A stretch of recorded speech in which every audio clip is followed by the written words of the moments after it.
Hello everyone, and welcome to Techstrong TV. Today is Monday, September 19th, and I hope you're having a wonderful day so far. I'm your host, William Willis, and in today's show, we're going to bring you some fantastic interviews with incredible guests from around the world. So stay tuned. As always, we're going to start off with our Techstrong News recap, filling you in on the biggest tech headlines that are making waves. Then we're going to head over to Alan, where he will sit down with Frank Diana, managing partner and futurist at Tata Consultancy Services, as they talk about how the maturation of AI, IoT, smart sensors, and other tech has pushed digital twins past the tipping point for adoption across every industry, with potential for future applications that will change business and save lives. Alan will then meet with Josh Stella, Chief Architect at Snyk, to hear what Snyk learned from its State of Cloud Security 2022 report, including who owns cloud security and the ROI of shifting left with infrastructure as code security. Then we go to Open Source Summit, where Alan talked with Caleb Brown, Senior Software Engineer at Google, to discuss open source security and the charter for the Google team. We're then joined by our very own Cody J. Brown, who will hop on to tell us more about some of the upcoming webinars. Next up, we are airing episode 1 of our new series, Engineering the Change. This series will follow the 3 winners of the Engineering the Change Scholarship as they tackle a 10-week intensive coding bootcamp and prepare themselves for careers in software engineering. Then, Mitch sits down with Michael Neal, Chief Scientist and co-founder of CloudBees, where Michael will discuss his role in looking at the new and emerging technologies that have potent benefits for new and existing products. And he will share insights into DevOps world. Mitch will then speak to Gopinath Rabala, CTO at OpsMX, to discuss the 3 pillars of DevSecOps. Finally, we will end this broadcast with back-to-back episodes of View with Vizard. In the first, Mike interviews Progress CISO Richard Barretto, as Richard explains why the divide between cybersecurity and the rest of business is finally starting to narrow. In the second episode, Mike interviews 443ID CTO and co-founder Mark Batchelor, as Mark explains how being able to track and analyze social media signals in real time improves cybersecurity. That's what we have coming up for you here on this episode of Techstrong TV. So without further ado, let's get the show started. Enjoy. Coding is changing the world, making a difference in the world.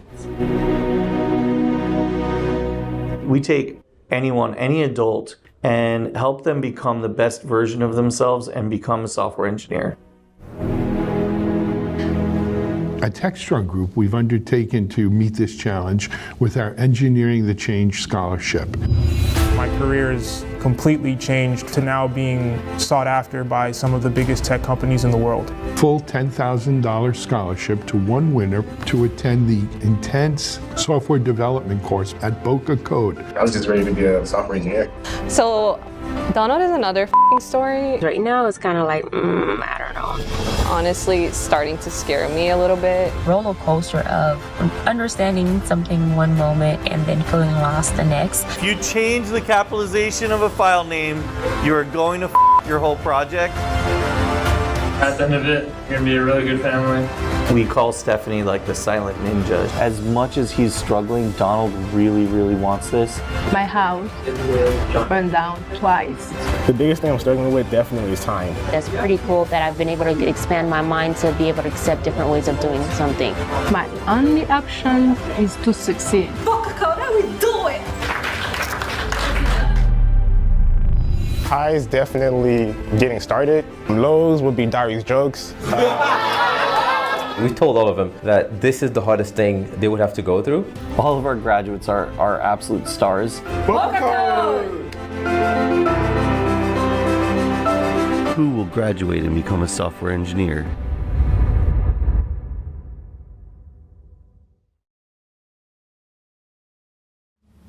Hi again, everyone. Here are the headlines for September 19th.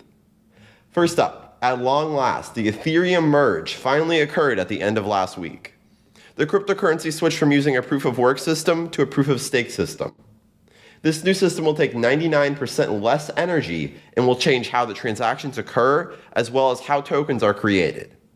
Before the software upgrade, a single transaction on Ethereum could use as much power as an average US household used in a week.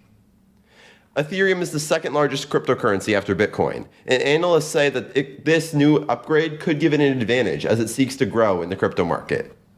Next, South Korea's privacy watchdog has fined Google and Meta a total of $72 million over privacy violations. South Korea's Personal Information and Protection Commission cited these companies' practices of tracking consumers' online behavior without their consent, as well as using the data for targeted ads. Additionally, the commission ordered Google and Meta to provide a clear and easy process of consent. This being said, though, both companies have refuted the claims. Zooming out, this is the biggest fine ever imposed by South Korea for privacy law violations. In other news, the European Union recently announced new legislation that would make manufacturers that make devices connected to the internet meet strict cybersecurity standards. The goal of the legislation is to make the EU less vulnerable to attacks, as a ransomware attack takes place every 11 seconds, and the annual cost for cyber attacks in Europe costs somewhere between 180 and 290 billion euros. The law also aims to remove all products that are not properly protected from the EU market. The EU has stated that they witnessed an increase in the cyber attacks since the pandemic started, raising concerns that anything and everything could be attacked. With this new legislation, they hope to fix this problem. Next, NASA hosted a briefing Thursday to discuss highlights from the Perseverance mission so far. One of the big announcements was made that the rover found organic matter in some of the rocks. The organic matter was found in a rock named Wildcat Ridge, located in an ancient river delta region known as the Jezero Crater. These organic molecules are considered a potential biosignature, meaning that the substance could be evidence of past life, but these molecules could also have been produced without it. That being said, though, the Perseverance isn't equipped to find the evidence of life on Mars, as the burden of proof for finding life on other planets is incredibly high. So samples would need to be sent back to Earth to learn more. Next, Adobe has announced that it would acquire Figma for $20 billion. Adobe has been bulking up on applications that support online collaboration recently amidst a push towards more remote and hybrid work environments. Such is the case with its purchase of work management platform Workfront and the cloud-based video collaboration platform Frame.io. This purchase also takes out Adobe's biggest rival in the digital design realm, whose platform is used by firms such as Zoom, Airbnb, and Coinbase. The deal is expected to close in 2023. On Container Journal, we have an article looking at a collaboration announcement between Dell and Red Hat that will allow Red Hat's Kubernetes-based OpenShift platform to be available on all systems from Dell. The two companies also agreed to work together to build a hybrid cloud offering that will extend the management of on-prem instances of OpenShift to both public clouds and edge computing. This collaboration is expected to be available in the US by early 2023, with broader availability following shortly after. To learn more, go to containerjournal.com. On Digital CXO, we have an article looking at the use of mobile apps with cloud infrastructure. With such a large prevalence of mobile apps these days, companies will need to make sure that their development processes are sound. And if it's a transactional application that requires data access from cloud data services, you need to figure out how to do that securely. This article will look at several key points that you should consider when rolling out mobile apps. To learn more, go to digitalcxo.com. And finally, on Security Boulevard, we have an article looking at a potential cybersecurity attack on Uber and some of the community's reactions to the announcement. Uber says it's responding to a cybersecurity incident in which the hacker has appeared to take control of critical systems, including the public cloud accounts on Amazon and Google, as well as customer data, source code, and finance data. This article looks at what some of the industry leaders are saying about this. To learn more, go to securityboulevard.com. And that's today's Techstrong News Recap. DevOps.com is the #1 online destination for DevOps education and community building. DevOps.com covers all aspects of DevOps, including DevOps best practices and tools, DevOps culture, DevSecOps, business impact, continuous testing, continuous delivery, and more. DevOps.com has the largest collection of original DevOps content, featuring breaking news, blog posts, podcasts, and more. Visit www.devops.com to learn more. DevOps.com, where the world meets DevOps. is Techstrong TV. Hey everyone, welcome to another Techstrong TV interview here. Working from home, having recently recovered from COVID. I'm happy to have as my first guest since coming back, Frank Diana, who's also a recent COVID recovery. So thank God we're both well and here able to do this. Hey Frank, how are you? I'm doing well, thank you, and wishing you a speedy recovery. Yes, that's you as well. It seems like you're doing great.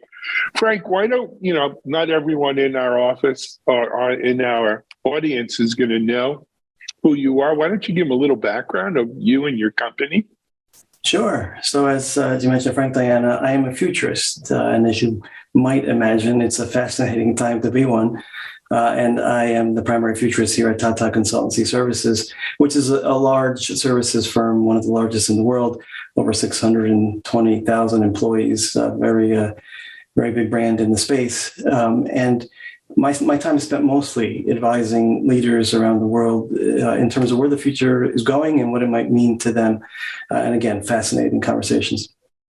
Absolutely. Look, for those of you out there who are saying, how do I get to be a futurist? That sounds like a cool job. Frank, what would you tell people? It's funny, I get that question all the time. Sure. And some people follow an education path, take the courses that allow you to really focus here, whether it's anthropology or political science or history, a number of different things that you could do education-wise. And some people like myself stumble into it. I mean, if you have an ability to think at a systems level, think broadly about the world, and it is something that involves economics and politics and all kinds of things. So that breadth is important. Then you could be a futurist. It's just a function of your mental makeup. But I think people can also train for it. Absolutely. So Frank, we could probably do a whole interview on how one goes about being a futurist and the various aspects of being a futurist and specializations and so forth. Unfortunately, we only have 15 minutes here. We have to talk about something else, and that is digital twins.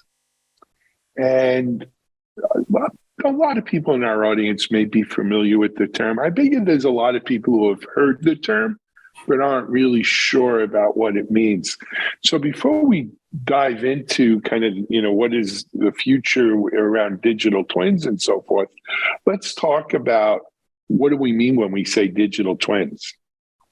So in effect, the digital twin is a digital replication or manifestation of the physical world. And that could be an asset, that could be a person. It's just that we're digitally representing that. And although we've been in this digital space for quite some time, that notion of a tipping point for digital twins is emerging because we can really capture digitally a lot more impressively than we could in the past, that physical world.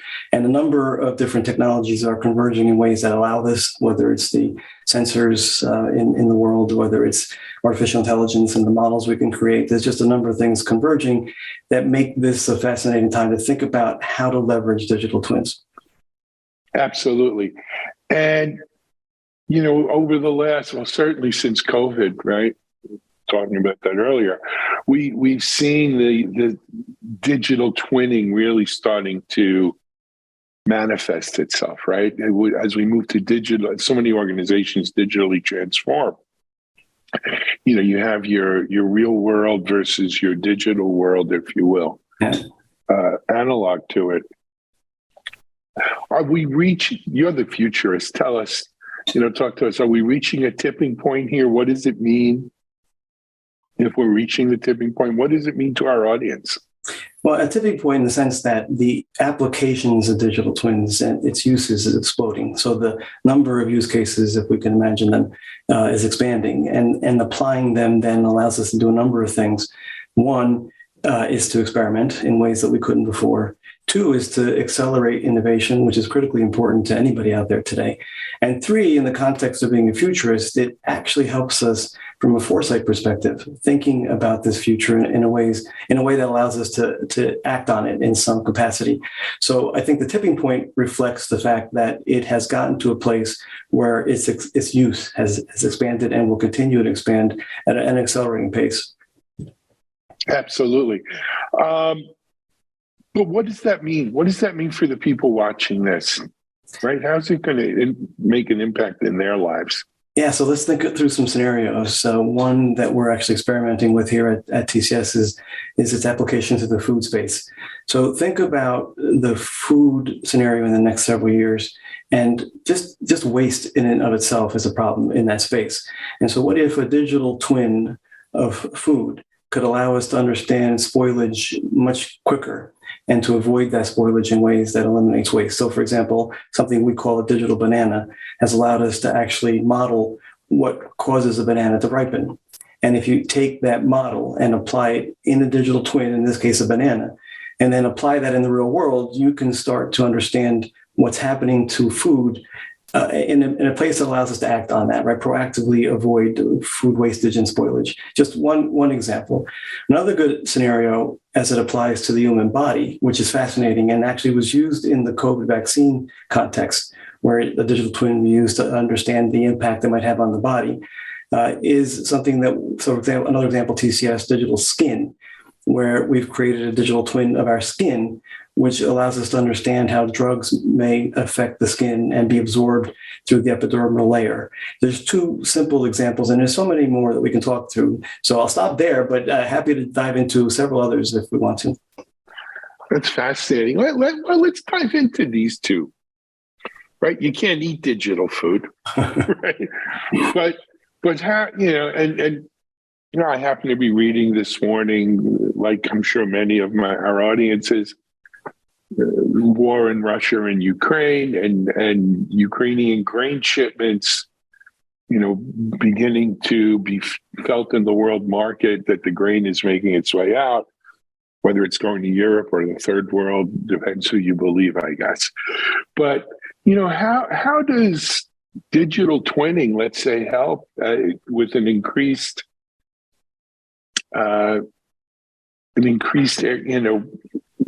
emphasis on trying to feed an ever-growing population here? Yeah, that's a great example of technology evolving to a place where we can solve some of the greatest challenges we have. So, for example, in terms of food scarcity, which many believe is coming and getting worse on the back of climate change and other phenomena, if we could grow our foods in our city centers, vertical farming being a really good example of that, where we're growing our foods in buildings using robotics and AI to do that in a very optimal manner, then that's an example of a digital twin where we can use the science behind all this to optimize food capacity, right? So we're optimizing yield.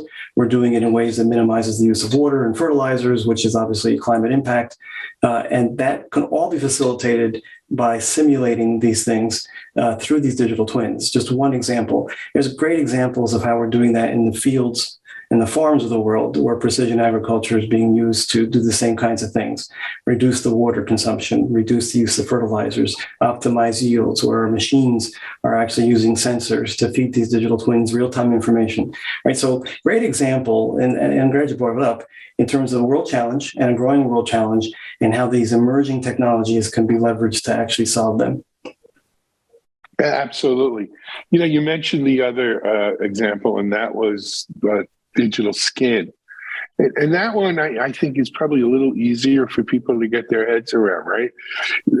If you could reproduce a digital version of your skin and see how certain medications or treatments or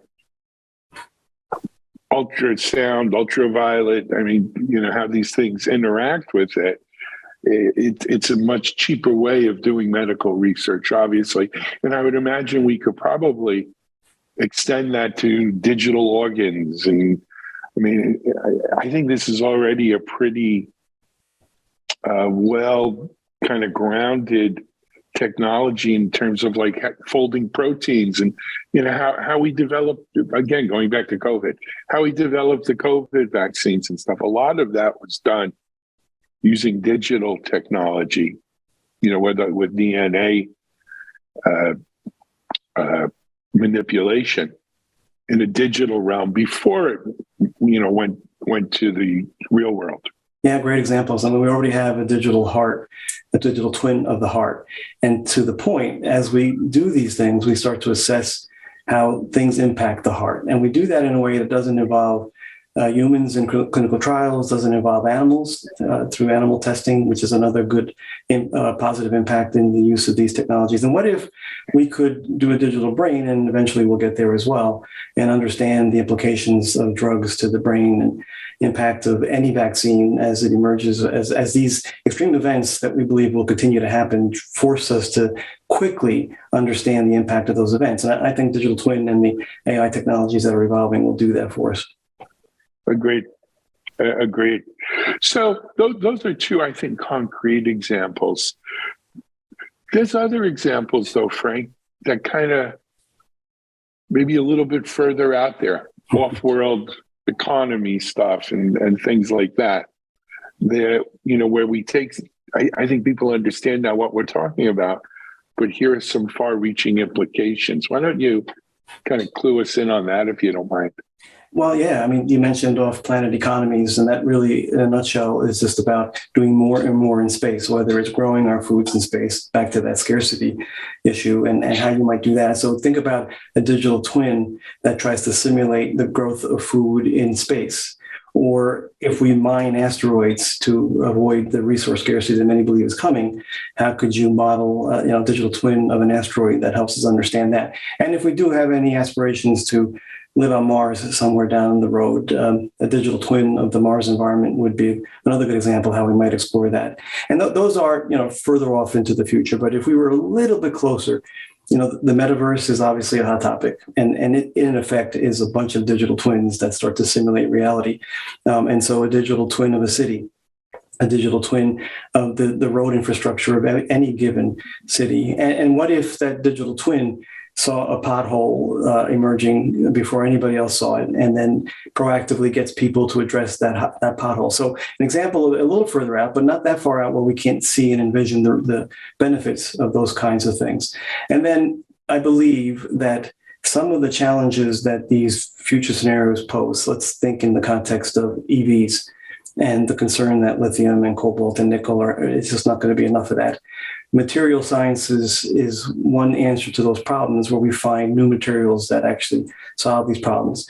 And I believe digital twins will accelerate the path of material sciences in ways that we apply those materials and solve other challenges as we do so, right? So there's just a number of these scenarios emerging that are fascinating to think about, and not really science fiction. I mean, I believe a lot of people still have the science fiction feel to this, but it's happening. We've been looking about. So we put on a lot of events, right? We used to put on in-person events. Obviously, during COVID, we shifted to virtual events. The fact is, people are getting bored with virtual events, right? They're tired of just logging in and watching some talking head in the slideshow. And we've been looking here at Techstrong at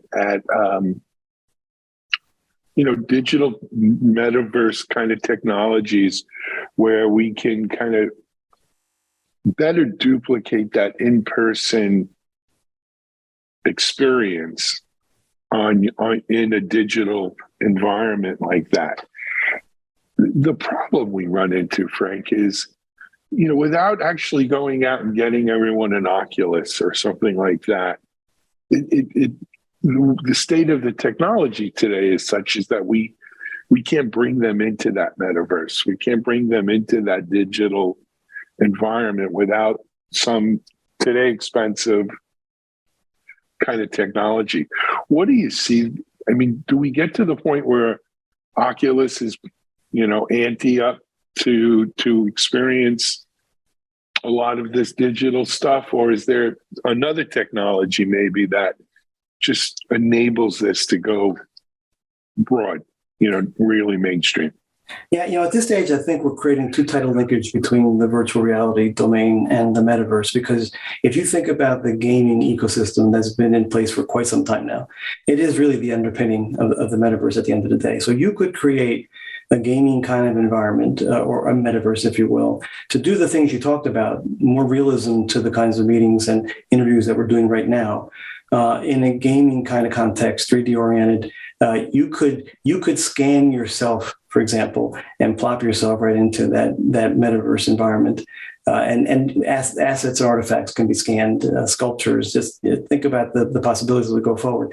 But it doesn't necessarily have to rely on an Oculus or virtual reality component to it. I think that evolves much more rapidly on the back of the pandemic than it might have otherwise.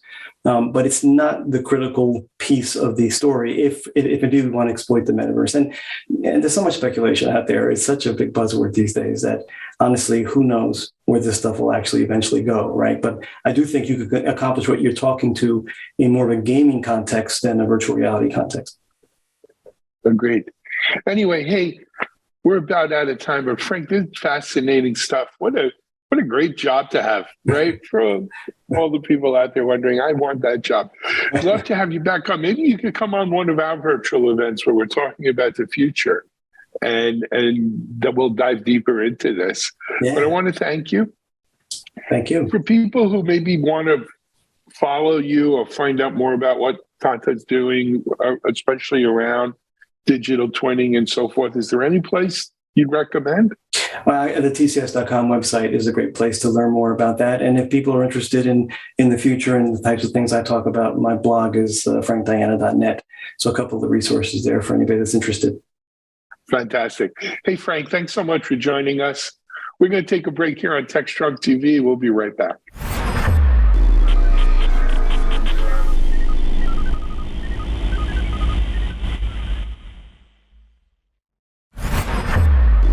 This is Techstrong TV. Hey, everyone. Welcome to another Techstrong TV interview. I'm really happy to be joined by Josh Steller. Again, Josh has been a guest on our show before. And for those who don't know, he's with Sneak. Hey, Josh, welcome to Techstrong TV. Alan, thanks for having me back. Great. Always nice to have you here. Josh, I'm sure not everyone watching is familiar with Josh, and some of them may not even be familiar with Sneak. So why don't we start off right there and give people a little bit of your background, a little bit of the company background. Sure thing. So, I'm Josh Stella. I've been a software developer, architect, and entrepreneur for quite some time. I co-founded a company called Fugue, focused on cloud security. Just about a decade ago now. Prior to that, worked at AWS as a principal solutions architect in the national security world, and pretty much have lived all things cloud security for about the last decade. Fugue was acquired by Sneak in February, and we are busily building out and going to launch soon a product called Sneak Cloud. Of course, Sneak is a company, we make security software that's developer oriented. So things that your engineers and developers can use natively in their workflows, starting with application and open source code, and now all the way out into cloud, hence the Fugue acquisition. So I went from being the CEO at Fugue to being chief architect here at Sneak. Excellent.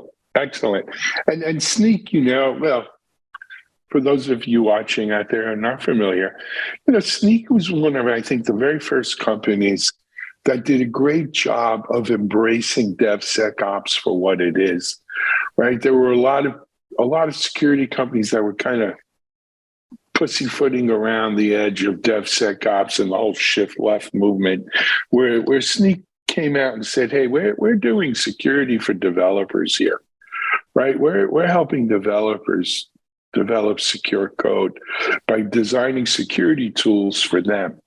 And I think that was, at the time they did it, it was not revolutionary. I think it was the evolution of the whole DevSecOps movement.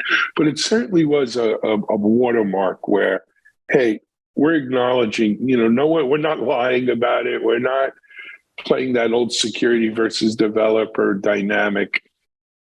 This is what we're doing. Interestingly, Josh, and with your background in Fugue and everything else, DevSecOps, it was not immediately sort of joined at the hip with cloud and cloud security. As much as you think it's a no-brainer, right? It obviously, but it wasn't. It really wasn't. It's thoughts on that? Oh, sure.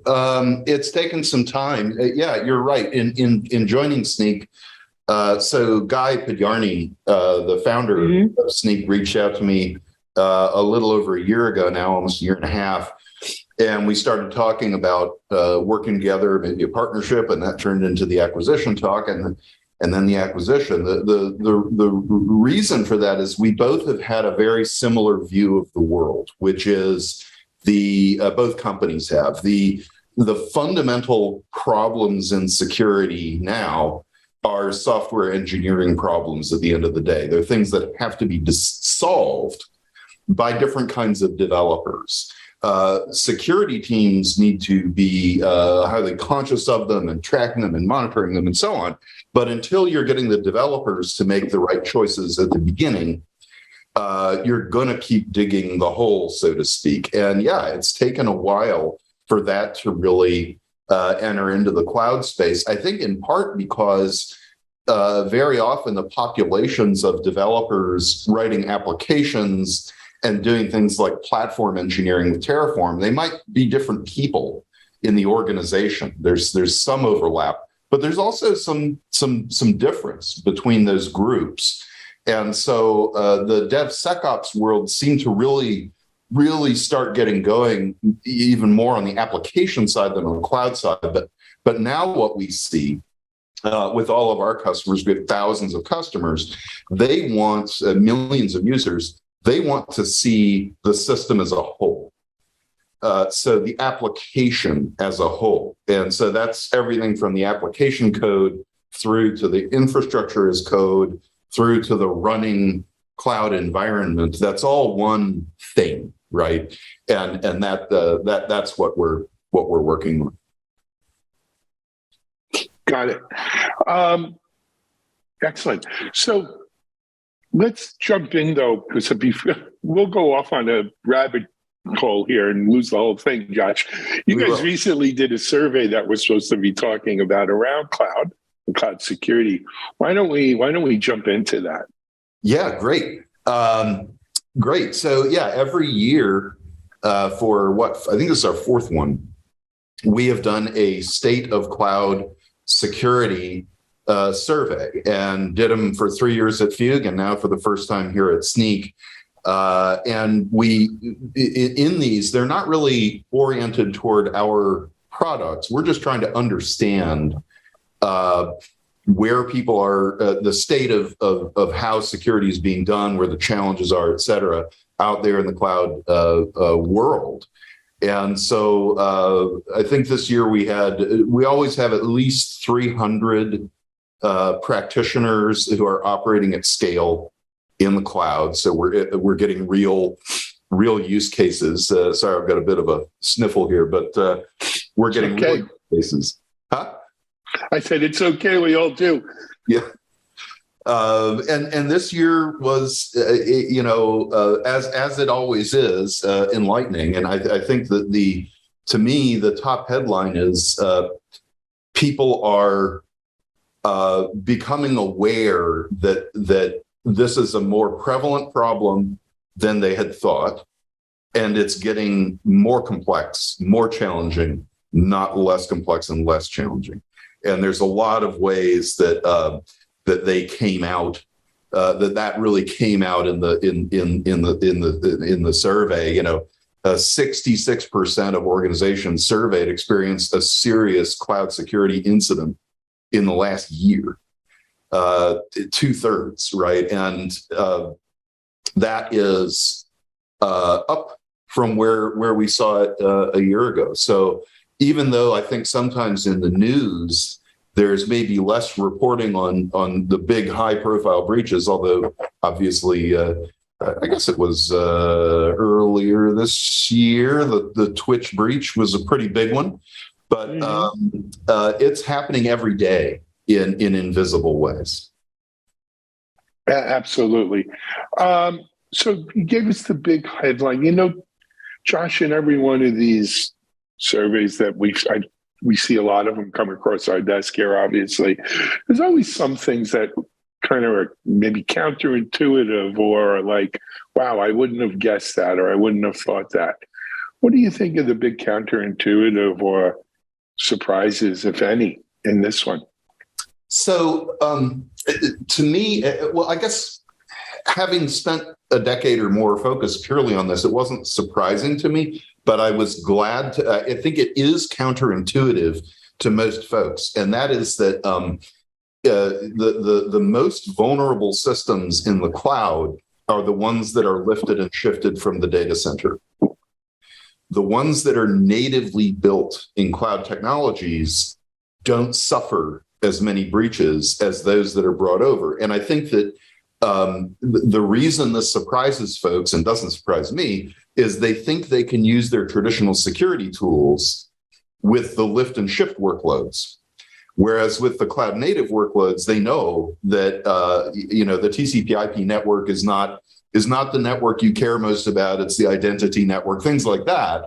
Well, in a traditional lift and shift, you're probably emulating the same kind of layer 3 and up through layer 7 network security and boundaries and all that stuff. And the attack surface in the cloud is just very different. So I think that was an interesting finding to me. Yes, it's an interesting finding, but Josh, like you, I've been in security years and years, and to me, it just proves out the point. Our friend Rich Mogul, I don't know if you know Rich. Rich used to use a term years ago called cloud washing, where we were just shifting and lifting stuff into the cloud, and then we cloud wash it and say, okay, now it's in the cloud, and you get all the benefits of being in the cloud, including security.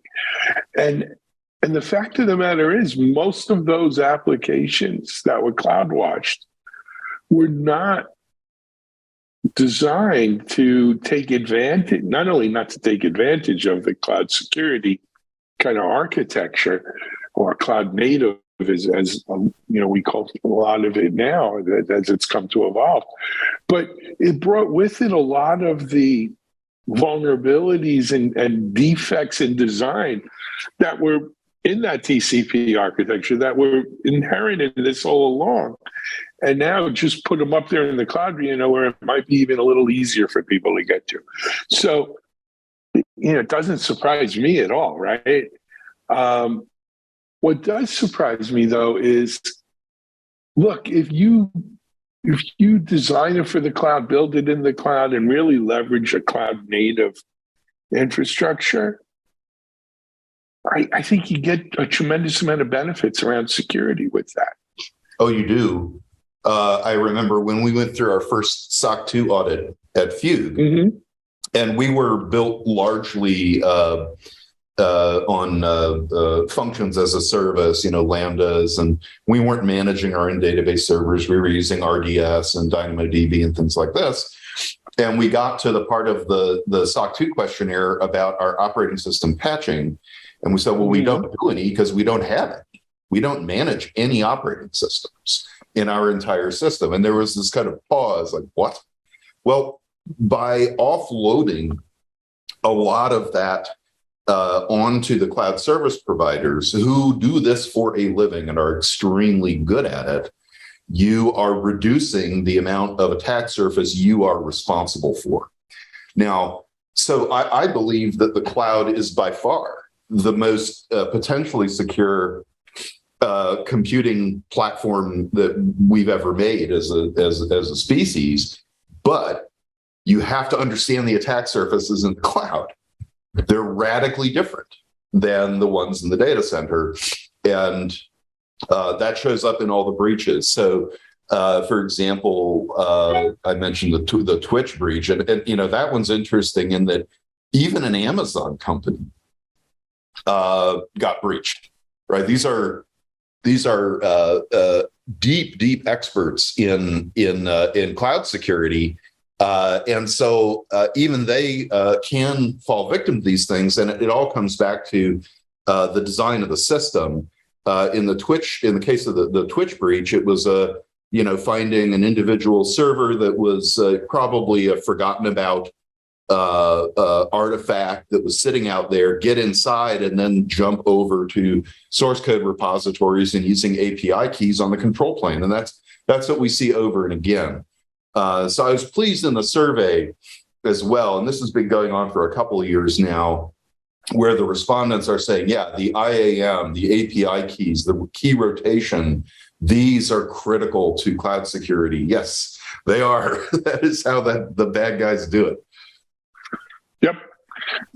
You know what, Scott, while we're almost out of time, but I wanted to kind of, if you don't mind me, kind of, prompting you on this. Well, by the time most people see this, the sneak event in New York City will have already been taking place. But you guys are announcing some new cloud functionality there. Yeah. Without getting in trouble, can you talk about it? Oh, yeah. Happy to talk about it. So, it was important both to Sneak and to Fugue that when they acquired us, that we not kind of put the Sneak logo on a product that was not fully integrated. We wanted an integrated platform from open source libraries, all the traditional Sneak products, deep code, AI, introspection, infrastructure as code, containers, all the Sneak products, and adding the Fugue technologies into a cloud product that is completely integrated with that platform. And so we took from February until now, we are in closed beta on Sneak Cloud, and we will be launching it into general availability in Q4. And what we're building is, I think, completely unique in that because we understand every aspect of the application, not the source code of the application. We don't just understand like the infrastructure it's running on or the cloud configuration. We know the pieces of the application code, where they have dependencies that might have vulnerabilities, where practices in the application code might expose vulnerabilities. And we connect that all the way out to where those things are running in the infrastructure. And so we can see weaknesses that are the result of combining those things. And going back to the Twitch breach, why does a server sitting out there with a connection to the internet have any API keys, directly or indirectly, that can get to Git repos? That is not, but unless you're seeing the application and the infrastructure, you're not going to be able to connect those dots. So that's what we're working on, is that full system view. Fantastic. Josh, for people who want to get more information about the survey, as well as maybe find out more about this Sneak Cloud product, just go to sneak.com and go from there, or is there a special area? Sneak.io. Excuse me, right there. And no, we're you'll see the survey right on the site. That's releasing, I think, tomorrow. And tomorrow. Tomorrow, from when we recorded this conversation, right? From people will probably see this early next week, so it's out already. It's out already. Yes, thank you. Mm-hmm. The magic of the metaverse. All right, hey Josh, good luck. Good luck up at what's the name of the event in New York City? Sneak World? Sneak Week. It's a relatively small event, but we see a lot of our best customers there, so it's going to be a lot of fun. Good. Glad to hear it. Josh, great seeing you. Keep up the great work. Come back and keep us posted, okay? Absolutely. Great to talk, Alan. All right. Josh Steller of Sneak here on Techstrong TV. We'll take a break and we'll be right back.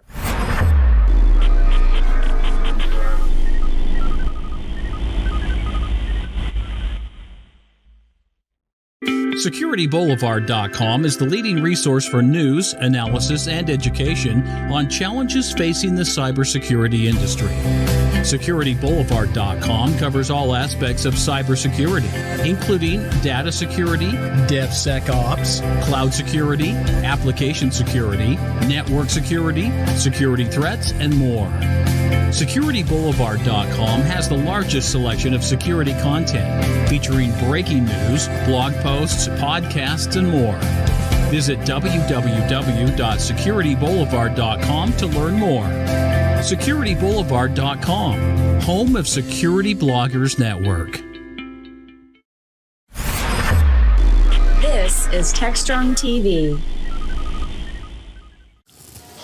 Hey everyone, we're back here live in Austin, continuing our coverage of Linux Foundation Open Source Summit. And forgive me if we're a little security heavy this week, but it's actually, it's good for my soul to see security taking center stage here front and center. Our next guest is Caleb Brown. Caleb joins us from Sydney. Yes, I come from Sydney on behalf of Google and the open source security team. Absolutely.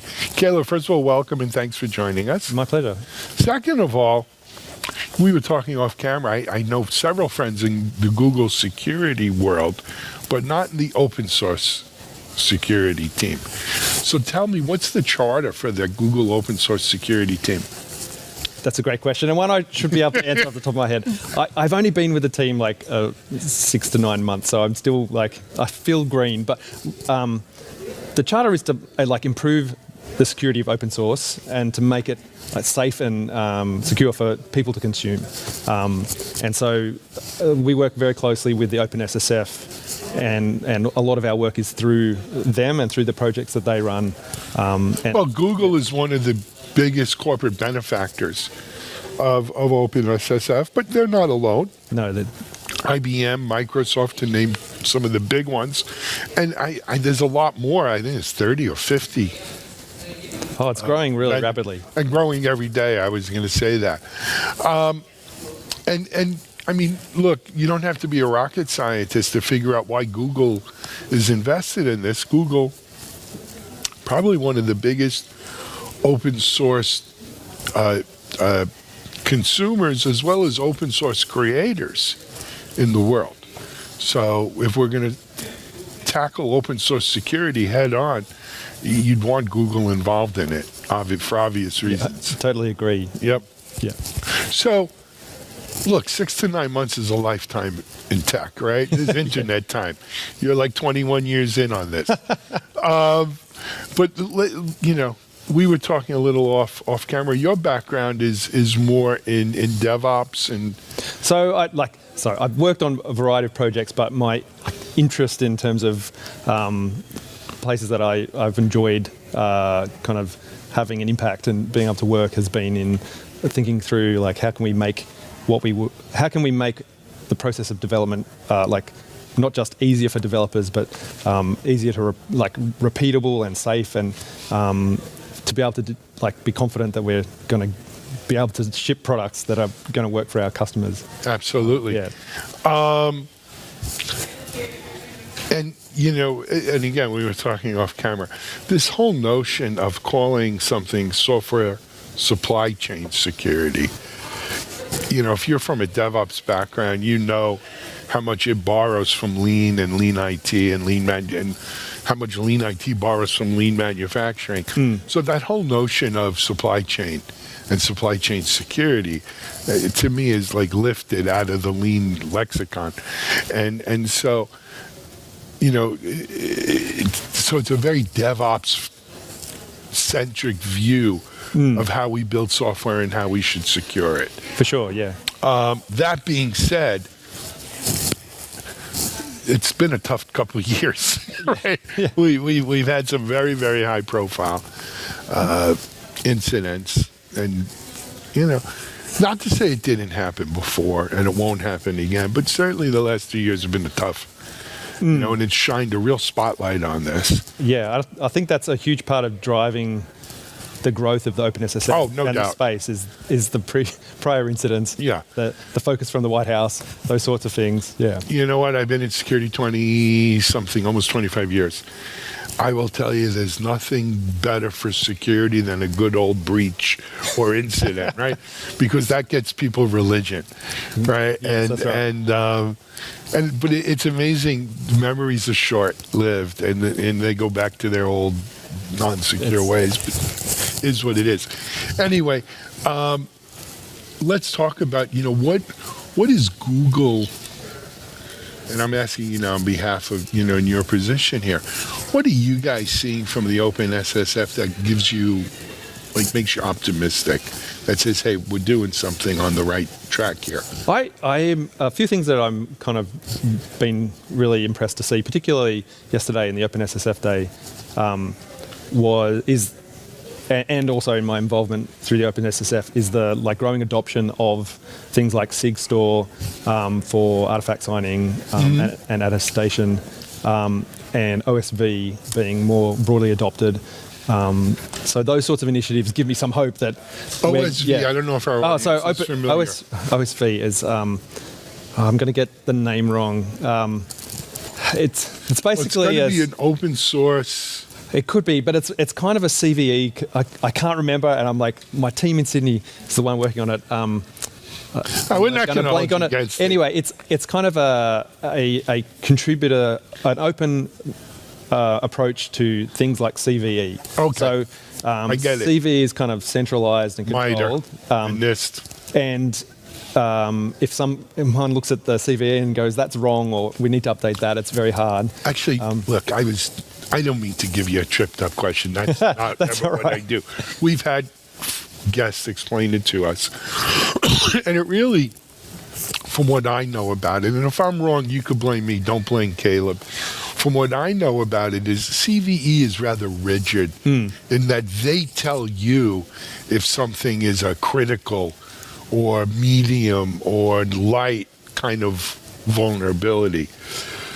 With OSV, there are other factors that get put into the mix that allow an organization, each organization, for their world to rate a given vulnerability or a given condition as, oh, this is red, yellow, or whatever you want to scale it.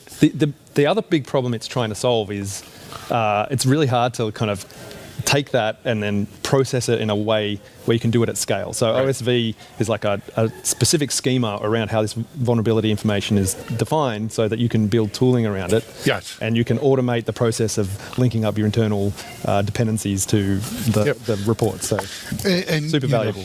Putting the cherry on it is it gives organizations a chance to customize this for their own environments and their own risk factors and everything else, which is important, right? That was always one of the things with CVE. Just because you're categorizing it as critical, look, for us, it's not, because for whatever reason, right? We've got it walled off. It's whatever. I think that is important. I'd like to ask, so have you had much involvement with some of the other OSSF partners? I'll get to that. Oh, you mean the other companies? Yeah. I've been some small collaboration, with IBM on one of the projects that I'm involved in, which has been really interesting, and a little bit with Sonotype as well. I've bumped into them on another project that I work on as well. I haven't had a lot of opportunities to be engaged, and it's very early days, but it's one of the things I'm actually also, it's really exciting about this space is that there's this place where people are communicating from different companies to try and come up with things together, rather than somebody saying, here's a thing we built, please use it, and then it never gets it's also, look,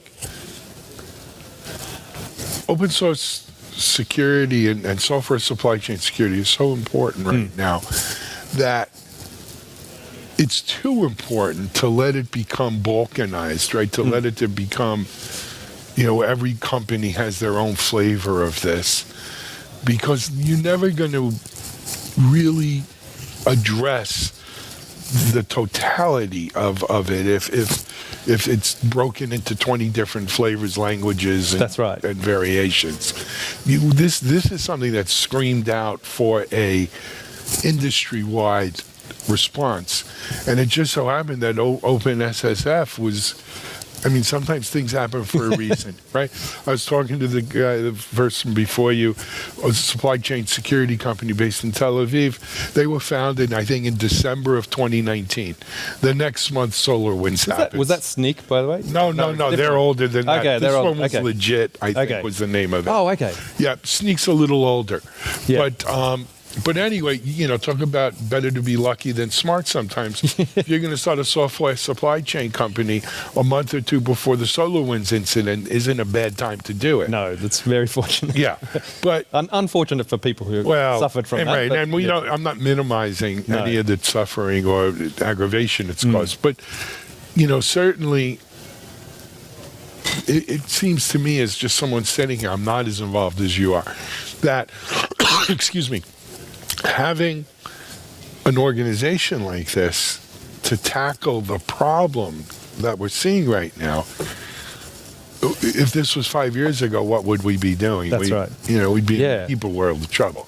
So I like even the collaboration amongst the package repositories has been amazing to see, where you have people from Maven and Ruby Gems and PyPy and NPM, all these different parts of the world, like an open source, being together in a room and talking about what's going on and how can they improve their security. That's a great thing to see, and I think it's going to have a massive absolutely. I think it will.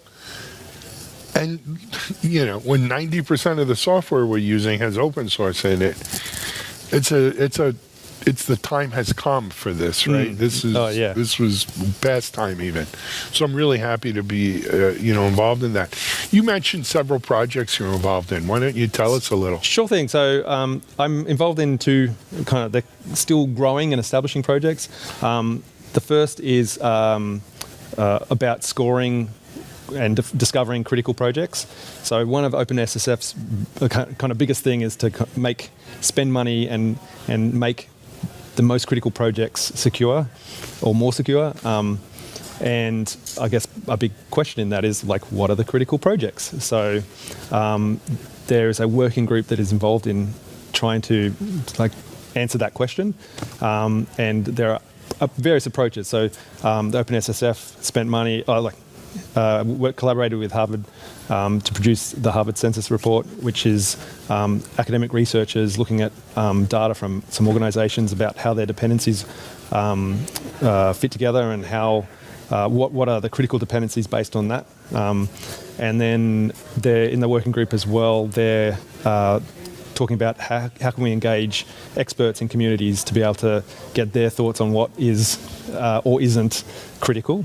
The project I'm specifically involved in is about doing that programmatically and automatically by basically querying sources of data on the internet, collecting a bunch of signals about all the projects that are out there, and then trying to computer score basically that we can use to discover what is critical and what's not critical. That's great stuff. So the big part of this is about automating it and making it so we can keep repeating it. It's hard to query experts over and over again. It's hard to conduct research in a way that's regular and repeatable. But computers are really good at doing automatic things. So that's what we're trying to do. If something's going to work, that should work, right? Yeah. That's at the stage where I'm trying to kind of get it up and get it automated. But we're also interested in how organizations can use this project for understanding their own dependencies and what things that they use that are critical as well, so that they can see where their I guess gaps and exposure is to, and hopefully invest back into open source in those areas where they can and where they need to. So love it. That's that project. Yeah, and I also work on another one. It's got a really boring name. It's just called Package Analysis. Okay. And what it does is, the way I've been explaining it, because it's kind of tricky, is it's basically like a virus scanning for open source packages on package repositories. When you say it's looking for virus, or it's not actually looking for viruses. What it's trying to do is collect behavioral data, and the way it works is it watches for an update on the package repository. So someone posts a new package to NPM. it'll detect that and download it, and then it currently only does dynamic analysis, but it'll run dynamic analysis on the NPM package in a sandbox, and it sees what are the DNS requests is it making, what are the sockets it's opening, and what are the files it's touching, is it executing commands, and from that, it then stores that information. And then the idea is that researchers could use that as a way to find malicious packages, which is what I've basically been doing with it for the moment.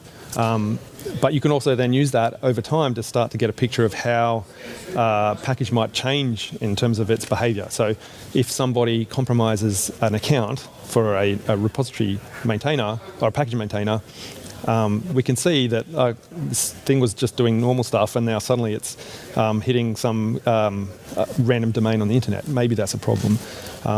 Could be. Yeah. And so hopefully, like in the next steps, it's about kind of integrating in a way where developers can better use that data that we're generating so that we can be meaningful, like that data is meaningful and useful to somebody other than people who are using the database as a security researching tool. So, so that's where we're heading with that. And it's kind of both interesting to see what it can detect. It's very early stages, so we haven't got a whole lot of kind of smarts built into it. But even still, we're detecting things, which, is great, but it's also kind of like a sign of how far we've got to go in improving things. So, well, it's a fine beginning, as they say in Las Vegas. That's right. And the other thing is, it's really important. I feel it's important to be doing this as well because supply chain integrity is going to solve a lot of problems where you can be confident that that binary, that package you've got, is what is from somebody. But if that person is untrustworthy and builds something insecure or malicious and then delivers it to you, they can have the perfect software supply chain integrity. All the signing and signatures can be correct. The attestation might be correct. But if that thing is itself malicious, then that's a place for package analysis to sit there and be able to detect where that's still happening. So, love it. Sounds great, man. Hey, Caleb, we're over time. I got to pull it, but it's all. First of all, thank you for coming all the way here from Sydney. Thank you for your involvement in the Open SSF and for the projects you're on, and wish you nothing but success with this, man. Thanks, Alan. We're all pulling for you. Yeah, no worries. Your success is all of our success, so thank you very much. Caleb Brown, Google, open source security, and member of the Open SSF. Here we're on Techstrong TV. We're live in Austin for the Linux Foundation Open Source Summit. We're going to take a break. We'll be right back.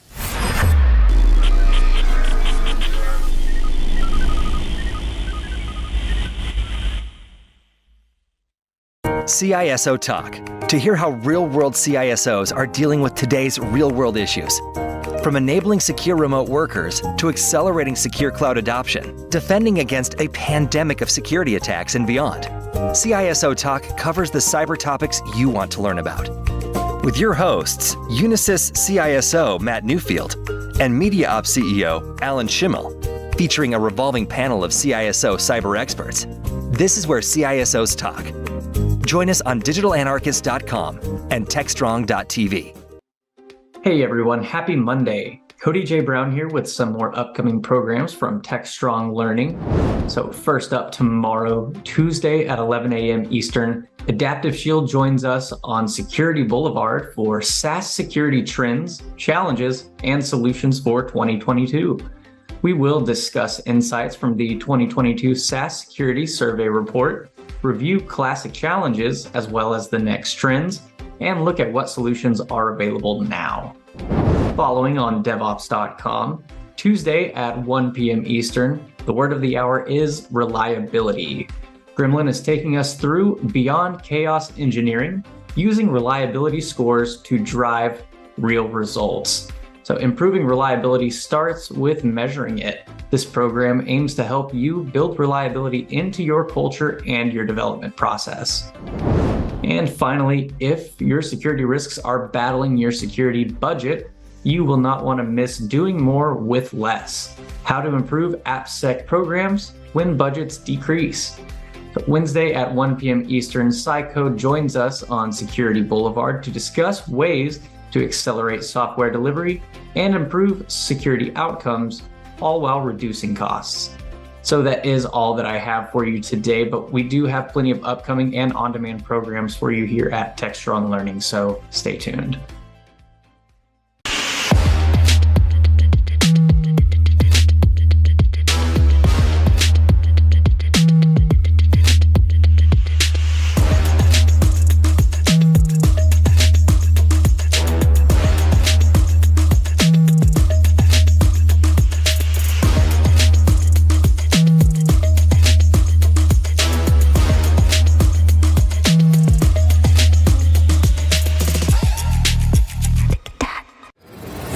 The Engineering the Change Scholarship Program offers a life-changing opportunity for a winner from an underrepresented community to change their lives by becoming a full-stack software developer.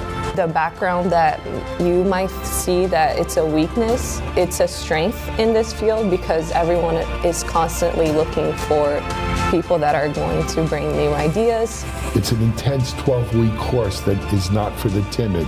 For real, who's mastering this right now? Because I sure am not. So you guys are badass. Like as a class, you guys are crushing it. You've got to be dedicated. You've got to be ready to do it. Your life has to be ready for it. Follow us as we go through this cohort's Engineering the Change winner on their journey to becoming full-stack engineers. Say with great power comes great responsibility.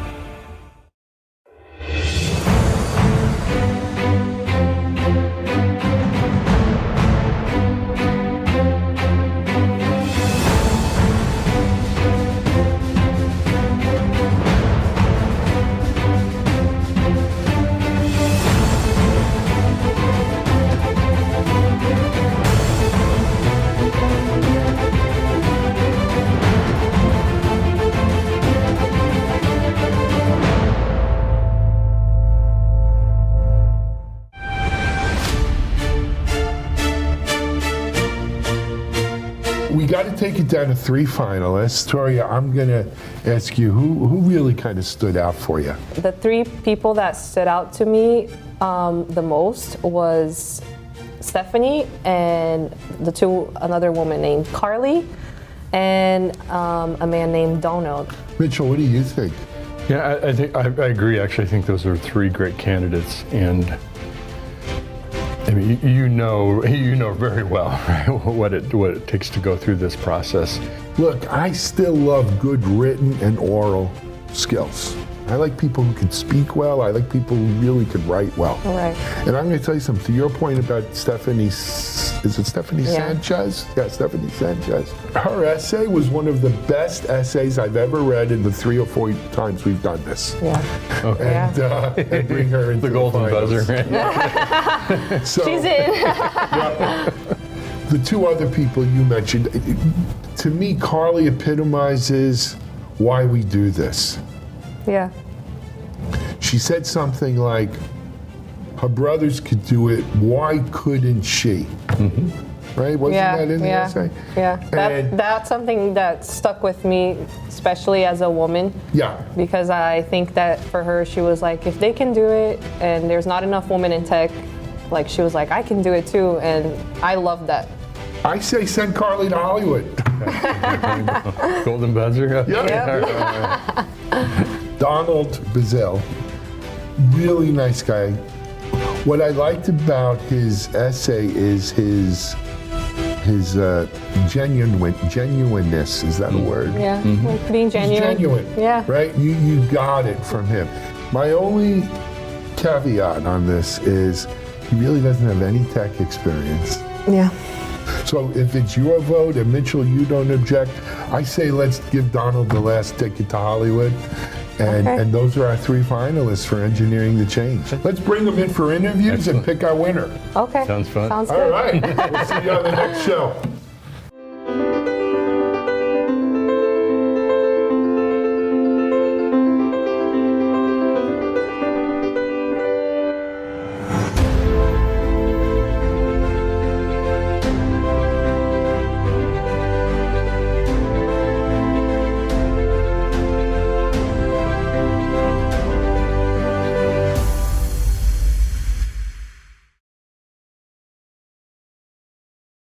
Looking for a live conference focused on the tools, technologies, and practices most important to your business?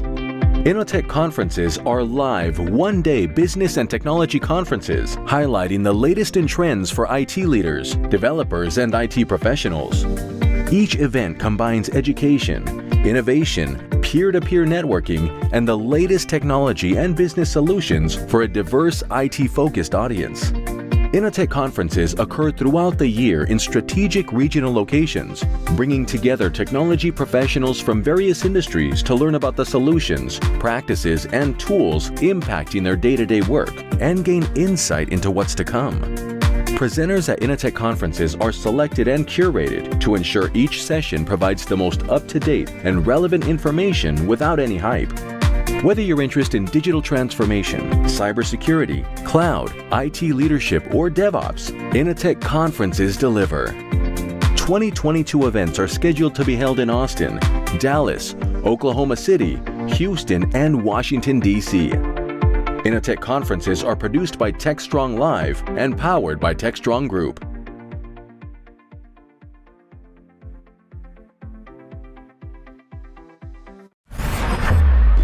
This is Techstrong TV. I have the great pleasure of being joined by Michael Neo. Michael is Chief Scientist with CloudBees. Welcome, Michael. Hi, thanks for having me. Great to have you. All the way from Australia to Colorado, Sydney. Good to be chatting today. Yep. Right from the Antipodes, or almost directly. If you look down, you'd see me. Not quite, but you know. Just take a look. Well, hey, so I'd love to, I always have folks introduce yourselves. Tell us a little bit about you. Tell us a little bit about CloudBees. I'd love to hear about Chief Scientist and what that role is. Yeah, so I'm one of the co-founders of CloudBees, going back a lot of years now, 10 or 12 years. And we started as a sort of a developer-centric platform as a service, and then pivoted more towards CI/CD pipelines. And then as DevOps took off as its own discipline, we sort of pivoted into that direction and being sort of an enterprise at-scale DevOps platform. As a chief scientist, I'm kind of scouting out new technologies that we may want to include, or maybe even new products that we may want to build in the platform in future.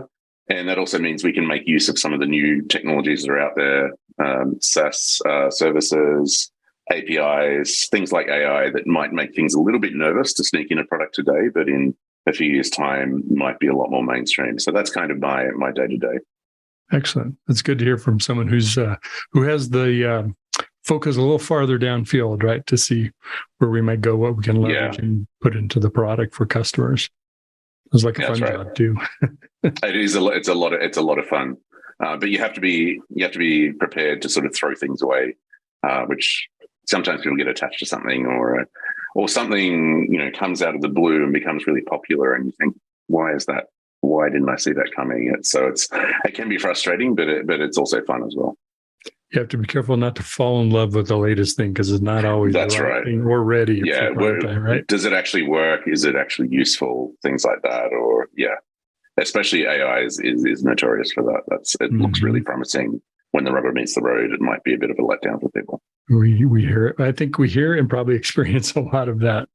Well, let's chat about DevOps Worlds coming up on the 27th through the 29th of September. I'm real curious in your perspective.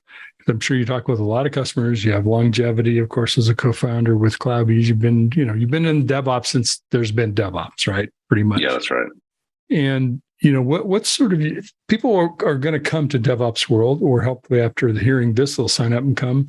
And they're going to be at a place where they're living it, right? Either they're starting their journey, they're slogging it out, they're trying to scale it, they're kind of getting it really working for them. Where's your sense of where most people are in that journey? Yeah, I've been to quite a few DevOps Worlds throughout the years, and I'd sort of group them into two people. There's some people that sort of turn up almost with a shopping list. And I've done this as well at conferences. I want to talk to this person. I've got this problem to solve. Usually they're fairly early on in their journey, or they've started using some CI/CD and they're having trouble scaling with this or with their teams with that, or they don't know what the best deployment approach is and they want to learn more, or they want to tackle a specific problem. Like they've got something very in mind and they'll know what sessions to go to. That's pretty common, especially from the larger companies. And then I've often been surprised with people from like really sort of companies I wouldn't expect, like a medical equipment manufacturer that came along, and they didn't have a specific agenda, but they're like, we want to learn about DevOps because it sounds really good, and we want to be able to update the firmware on our medical equipment. You know, maybe it's blood pressure monitors or something, in the way Apple do on apps on your iPhone. So we'll go to conferences, we'll learn about that. And yes, there's a lot of paperwork and a lot of compliance, but we think we can solve that with the right tools and the right people. So you get these people that are kind of exploratory. I met someone from a space company, a rocket company. They were doing something to do with launching satellites. And they were really interested in how the ideas of DevOps could apply to, I don't know if they'd call it avionics, I don't know what it's called. But yeah, they were very exploratory. They were sort of open-minded. I expect they go to a lot of conferences. But it was really interesting to sort of see the two ends of the spectrum. One is like, what is this? Does it apply to my field? And the other one is, you know, I'm partway through my journey or just starting, and here's the roadblocks I've got right in front of me. Who do I talk to? You know, what do I buy? Sort of things. And I know the sponsors of the conference love the people who say we want to buy stuff. So there's tons of every vendor across the DevOps spectrum will be able to sell you some solution there, and which is good as well. You're not sort of on your own. Seems like too. There's also maybe a third group is I don't know where to get started. I just like it's. Oh yeah. There's a wide array of things, and people say start at CI/CD. Oh so yeah. I'm here to figure out what that is. That's what I'm. Oh yeah. Yes, I've definitely come across that. And often they're told to go, or you know, they could be at all different levels of an organization. They said we're going to be kicking off a digital transformation or a DevOps initiative. Here's a conference, or here's a set of conferences you can go to. I've even, had meetings pre-conference with companies that they know they need to speed up what they do or cope with changes quicker. So they go, how do we DevOps? So that, and that's tricky for me because it's like you said, when you've kind of been an insider for maybe too long, you kind of don't really know where to start. I don't know where I'd start today. Like if you were starting out, there's so much to choose from. I could easily find myself getting paralyzed. So I hope those people turn along and they latch onto something and go, we'll just, because often it doesn't matter too much where you start, as long as you start working down that CI/CD or continuous something or DevOps practice path, then you'll naturally get better if you really want to do it. But yeah, there's definitely that. I don't often run into them in the conference, but maybe in the hallway track and things like that. There'll be people that are, I don't know where to start. That's definitely a third cohort. One thing that seems to work pretty well is if you're looking for that place to start, or you're kind of working on the next problem, is don't try to boil the ocean, change the whole organization at once. Exactly. Right? It's kind of taking how your organization operates. What do you do well? What's the flow already happening? And then can you take some part of DevOps and say, now let's change that and do that this way, but it can fit into how we're doing, as opposed to you have to forget everything you know and start thinking about it this way. That's right. Let's not make the jump to microservices on day one, for mainframe applications or whatever. Yeah.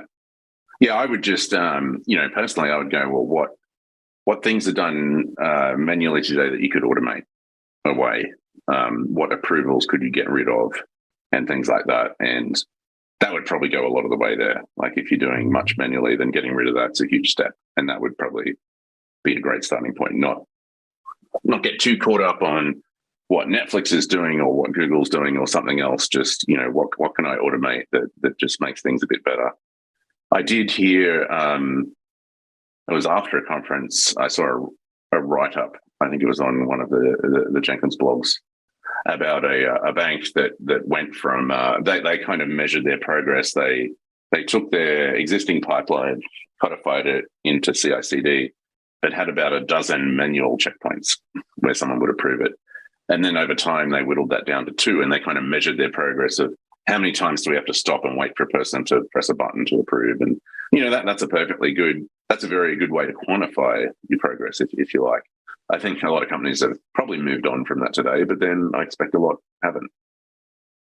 Oftentimes I have to force myself to remember not everybody's been doing this 2 or 3 or 5 years, right? Some folks are starting out. Well, yeah, you see those, well, it was a few years ago now, but you'd see those surveys that are like, how many companies are doing things like source control? And I would always gasp and cover my mouth. And it's like, like, what else is going on? And I would like to think, I'm probably too scared to look, but I'd like to think that we've moved on beyond that stage. But if we haven't, maybe we shouldn't judge its people. But I think things have moved along. The tools are a lot more user friendly now, so it is a lot more approachable. It's a lot less cutting edge to do at least the basics. At least really automating a build.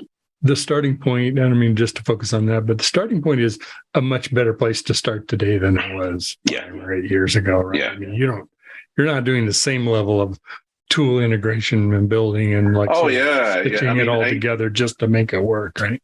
Yeah, 8 to 10 years ago, it was still an open question what SCM you were using. It's kind of become a bit of a Git monoculture, outside of the Googles and Facebooks of the world and Twitter. Which has made things easier because, there's familiar hooks, there's webhooks, there's events, there's, branching models, there's pull requests, and all of this familiar lingua franca has really helped. But you go back 10 years ago, it could have been Subversion, it could have been Mercurial, ClearCase was still around. And all of those things had very different integrations and plugins or extensions and capabilities, and you might see some practice of someone doing something with Mercurial and you couldn't translate that to Visual Source Safe or something that you were using with Visual Team Studio from Microsoft. But now things have converged on, almost a standard, which is Git. I think that's made the starting point of automation vastly easier. Yeah, I totally agree. By the way, Jenkins was my starting point about 2013 or 14. Right. Project that and moving to Git was because of the first two. Right. Yeah. And Jenkins actually predates Git, if you can believe it. Like Git was like an optional integration for the longest time, which still blows my mind because to me, Git's been around forever. But if I go way back to the start of my career, I got I think I converted a company over to CVS, the next company over to Subversion, and then finally to Git and then GitHub. And, that's a familiar sort of journey. And and each time it was a lot of work. But now I don't even... I don't even... Yeah, that's right. That was in there. But it's like now I don't even think about it. It's just you kind of take it for granted, which I think's... Maybe that's a good thing. It's a good thing. Yeah. Those problems have been solved. And you can... They've been solved. Yes, that's right. We don't have to... you don't have to go to a new company or a new project and then decide, all of these things. The railway's been laid down for you. So I think that's really good. Well, so as you step back and you're looking forward and kind of where things are going, as you think about this conference coming up this year, the 2022 edition, what do you think will be sort of the emerging theme or trend, or what are you anticipating to see, and what do you hope to see if you were attending this year? Yeah, I guess putting the vendor hat on, I'd hope to see that a wide variety of companies that are a fair way along using DevOps in their digital transformation, that it's not an open question. Surely by now we'd be seeing that. If not, how can we help these people to get along?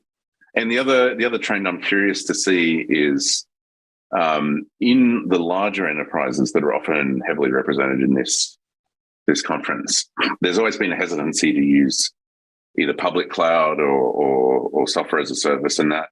And I'm sensing a shift amongst that, where people are realizing, look, we might not be the best at running all of this software. What can we, what's undifferentiated heavy lifting that we can move to the public cloud or other vendors? So I'm suspecting that we'll see a great deal more of that. Like if you look at sort of the Hacker News sort of world of DevOps, then everyone's already there. Everyone's using SaaS. Why would you? And, if I was starting a company now, of course you do that. You would, you don't run your own email servers. Everything's consumed as a service.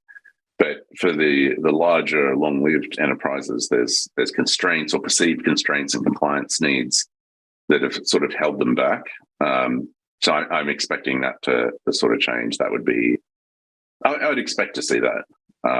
I'd be very curious if people are talking about my sort of hobby horse, which is the sort of code generation AI tools that are writing code for people, automating away the boring stuff. If I hear people talking about that, that would be fascinating. I still think that's, still a couple of years in the future, but it's already working pretty well. So I expect to see that maybe not at this conference, but people start to talk about it. And the reason is there's a lot of the right, yeah, a lot of the config work in DevOps, whether it's a Terraform file or a pipeline, it's all very good to edit and do that stuff, but really, there's time you spend doing that is time you spend not building your apps. So if you've got high level AI tools that can kind of look at your code and do that for you, I think that's great. So, but that's putting on, sort of the scientist hat of, is that where people are going to go, or are they not going to do that? And they like hanging on to their servers and pipelines and stuff. We'll see. I'm curious your opinion about this. Often if you haven't been in a big enterprise, you don't really realize how much investment they make in doing it themselves. Oftentimes, because before you couldn't get something that would scale to that size. You're running your own farm of exchange servers just to run email, and suddenly, okay, well, we can go to 365. Sometimes those are driven by cost, right? We can do that much more efficiently. My sense is around DevOps and moving to SaaS platforms is we have better things for you to do than stitch together tools and maintain this complex fabric of what we have to have today. But I'd rather have you working on the next thing, the next value outcome, not just value to get software out the door, right? Yeah, that's right. Yeah, I definitely would agree with that. There's the better companies are definitely doing that. They used to see IT and software as a cost center, but because of competitive pressures now, they go, oh, actually, this is now a core part of our business. And if it's a core part of our business, we'll start paying attention to it. And then we look at it and we see people are spending all this time, maintaining servers or scripts for this and that, when there's platforms out there that do that for you. Like, wouldn't it make sense to make use of them? And then you can spend the time actually doing the differentiating features that set you apart. And in the past, a lot of companies would think, yes, we need to do this software, but we would rather use commercial off the shelf if it existed. It doesn't, so we'll hack some code together. I think those days are gone, where now people see it as potentially a strategic advantage in the market, either because it makes their company valued more, as a stock, as perception, or it allows them to compete with these sort of digital native incumbents that are coming in, especially in banking and things like that. And I think through the pandemic, we even saw that happen a bit with the sort of pharmaceutical companies teaming up with these super fast software-driven I don't want to call them startups, but they kind of are, like a Moderna or something like that, or BioNTech. They're very high tech, very digital. So I think even these companies that some of them are 100 years old, 120 years old, 100. Even those are feeling pressure from digital natives. So I think the clever ones tend to view software as an asset, a differentiator, and they're the ones that are probably pushing harder for this versus staying with the status quo. Software has moved to be part of the strategy, not just part of the back office operations, right? It's kind of that's right. Yeah, when we grew up, it was very much the back office, and being in IT was, throughout my career, I always thought, well, I want to work at a company where IT is the business, not the business is something else. And I've worked at banks, I worked at insurance companies, I've worked with the military and stuff like that. And there's always the business or the field or something like that. When you're in a software company, you are the business, and increasingly, a lot of these companies are seeing it that way as well, which is good, and it's good for all of the people attending the DevOps conference. It's very good for their careers as well. So if you're at a conference like this, things are going actually pretty well for you. You should be thankful to be there that you ended up in this industry. I agree. So we talked about sort of folks looking like, how do I get started? We talked about folks that are kind of in the middle of that journey. Oftentimes, whether you're a small startup and you have kind of a chief engineer or lead engineer, or you're in a larger company that may have somebody in a role like you who are sort of looking on the horizon. If you're one of those folks in that kind of, I have these responsibilities today, but I'm here to be looking down the field 20, 30 yards, or meters. And, to folks like you in their respective roles, what should they be looking for at DevOps World? What kind of things should they be seeking out? Yeah, I guess if it was me, I'd be curious for sort of the case study talks. They're always good. Sometimes they can be hit and miss, but if you don't like a talk, you can always leave out. And I also like talking to. It sounds weird. I like talking to the vendors. I like hearing the pitches and that. You can see what's a pitch and where the value is, and going around the booths and then just getting some ideas planted of what solutions might already be out there. So that's what I would tend to do. Is sort of, it'd probably mostly be the conference floor is where I would find the value. The hallway track, as they call it. Mm-hmm. So yeah, there's always interesting sessions you can scour in the catalog into. Like, that's kind of interesting. I haven't heard anything about that before. Let me go check. That's right. Oh yeah, exactly. I've been to plenty of conferences where it's like, I have no idea what this is. I'll go to this talk and it's changed my life. Like, it's opened up a whole new field that I didn't realize existed. Like, often you don't know what you don't know. So it's, make the most of that. But yeah, that's really good.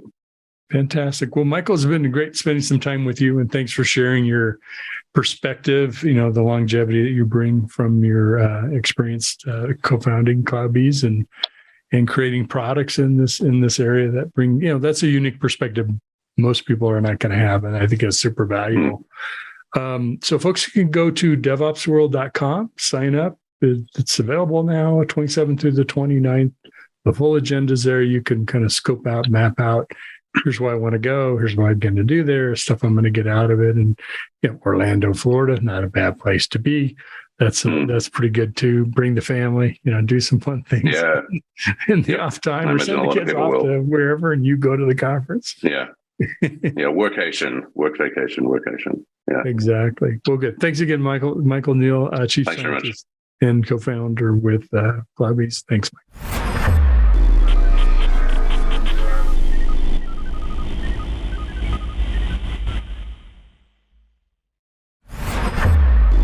This is Techstrong TV.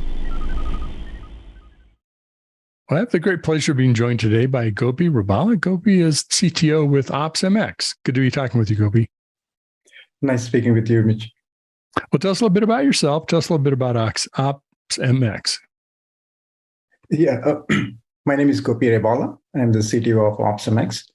Our mission is to deliver software without human intervention. It's a little bit of a lofty goal, but what it actually means is we want to help not only automate the software delivery process end to end, but also help with the risk-making decision-making processes. So typically in a delivery process, there are multiple groups involved, and there is a handover, there is a friction. And we also make human decisions on the risk. Sometimes we deliver software with some vulnerability or some known issue. We want to be able to estimate the risk for it and help you make the decision and deliver software faster. Mm-hmm. So our intelligent software delivery platform essentially is geared towards that, automating the processes and the risk estimation, helping you make the delivery smoother with less friction. Well, the conversation around software and security, DevSecOps, shift left, all of that it's almost a constant for me, at least. It seems like that's every day in some form or another. That's a conversation we're having. And hopefully we're beyond, let's just shift it left and have the developers do security for us. I mean, they're fine people. They probably have enough to do to work instead of like putting that all on them. It's not scanning is, just scanning alone is probably not a solution in and of it by itself. So I'm curious, what are your thoughts on how do you approach DevSecOps and really kind of building in security into either the software, the process, or all of the above? Yeah, that's a good point.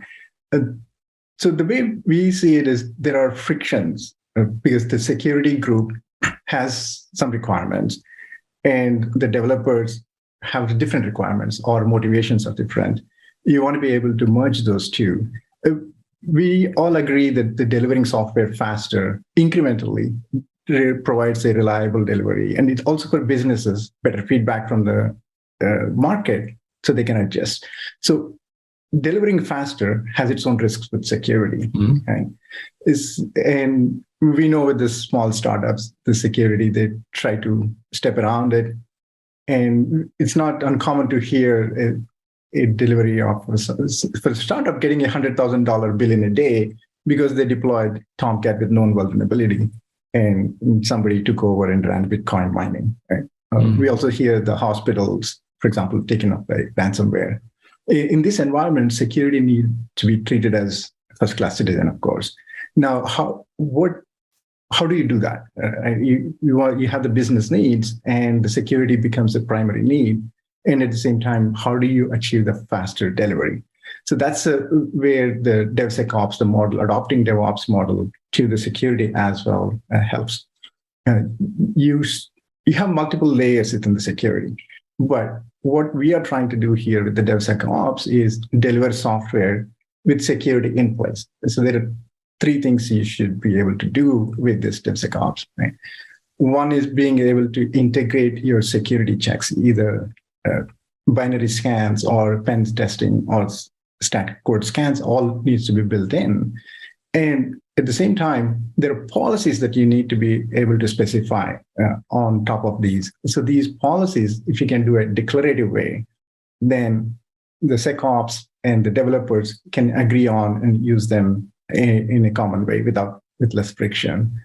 And most importantly, you want to be able to also have some governance capabilities and to enforce certain guardrails and gates within them.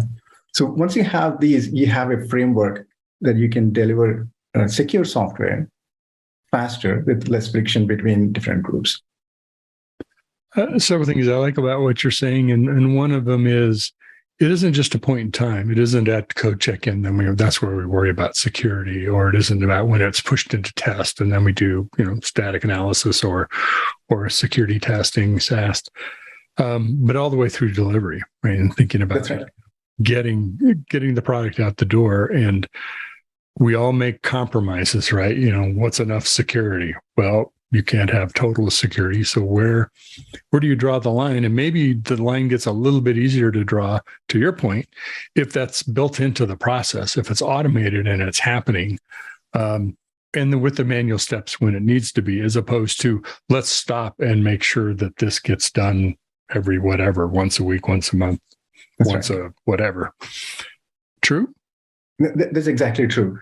So usually the security group has their own requirements. They provide certain guidelines. At the same time, there is a skill gap with the developers or the experience gap in incorporating all those things in it.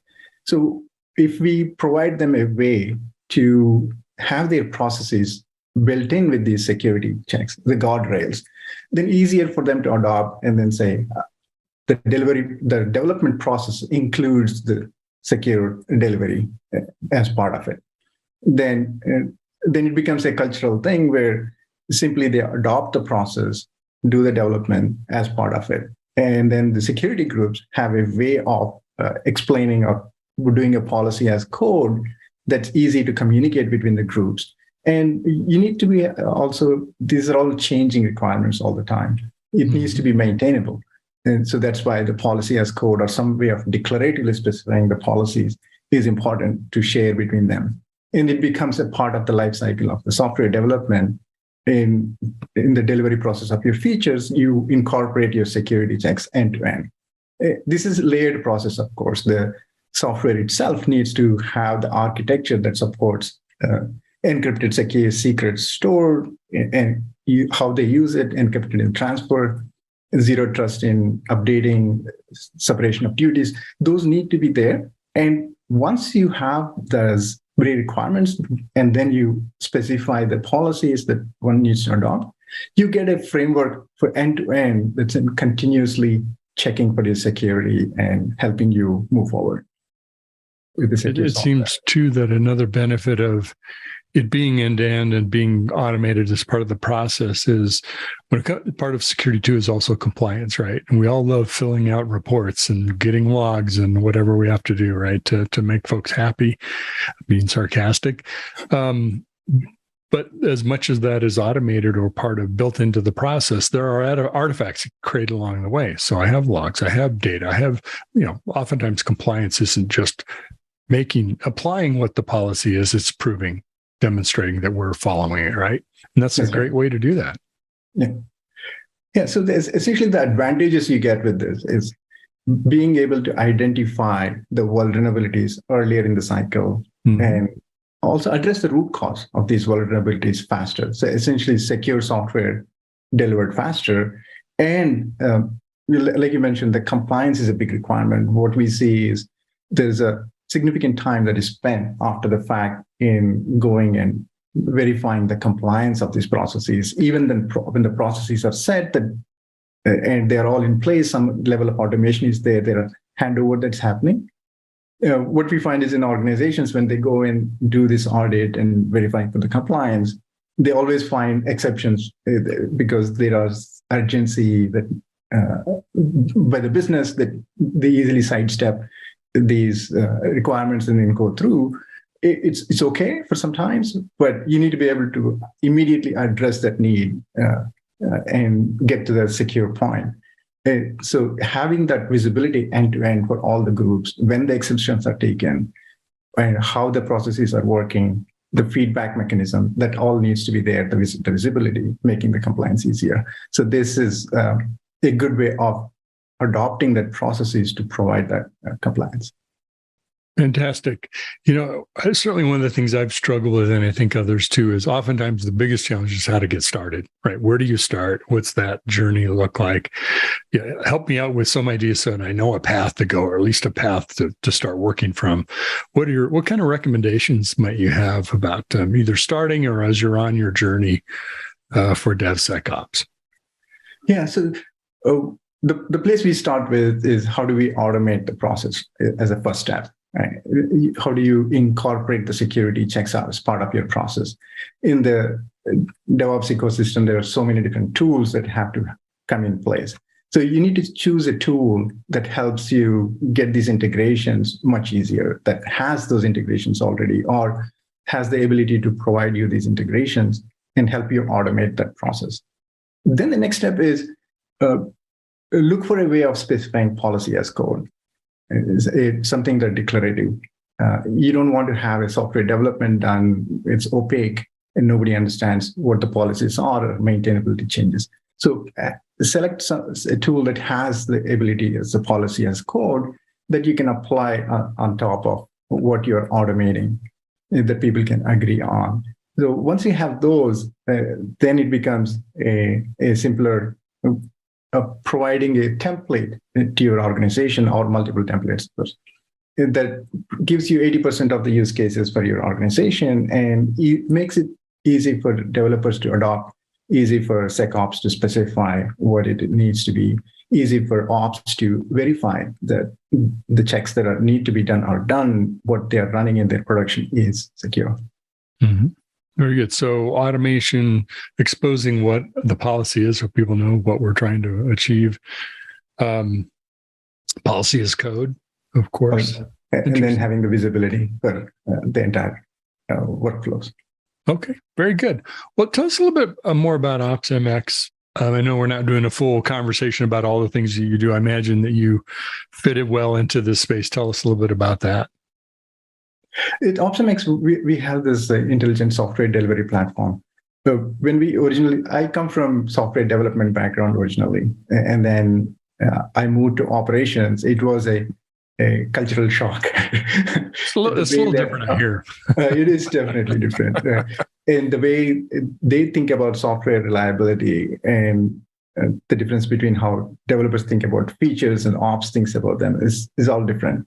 Then when we started OpsMX, we initially worked with Netflix. Netflix had this Spinnaker as a software delivery platform. So we looked at that and we built our operations principles on top of Spinnaker, which we looked at where the frictions are. So in this platform, that is when we integrated with large number of these DevOps tools, being able to get the data from all of them and then make it easy to apply these policies. We initially started playing with the machine learning to estimate the risk analysis. There are some places it fits well, some places the rules fit a lot better. So we then provide that ability to integrate easily, get all the data from these DevOps tools within the chain, automate the process, and then help them apply these rules. These rules can be in any different locations, right? You can specify the pen testing and then run through the results, and then policy that specifies these are the type of things that can pass. If they don't conform to that rules, they need to have approval from a team for them to pass to the next stage. We also put some machine learning capabilities at the deployment side. At the time of deployment, you can have progressive deployment strategies with the canary or the blue-green, where we automate some of these checks and using machine learning and then specify if the reliability of that is good or not. And then if it's perfect, you can go to production. If not, you can have a manual intervention. Somebody looks at it and then says yes or no. So that's the platform that we build, and we are helping our customers automate these to deliver things faster, get a lot more risk analysis into it. And clearly, because we are able to automate, we can provide the audit of all that is being delivered, including the exceptions. Mm-hmm. Very good. Well, where can folks find out more? Do you have, I assume that you're a SaaS type delivery, cloud delivery? Do you have free online accounts? How can they check this out? Yeah, we do have a SaaS delivery.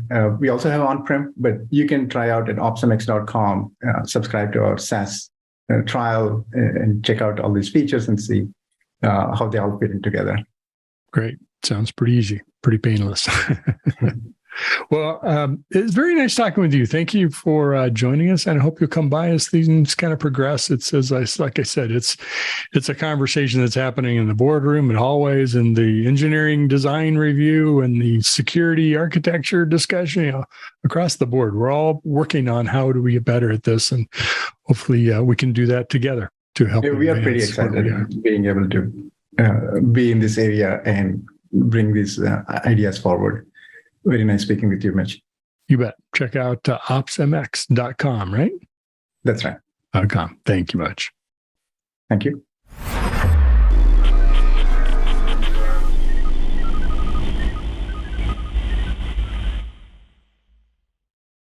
ContainerJournal.com is the leading online destination for centralized computing-related content.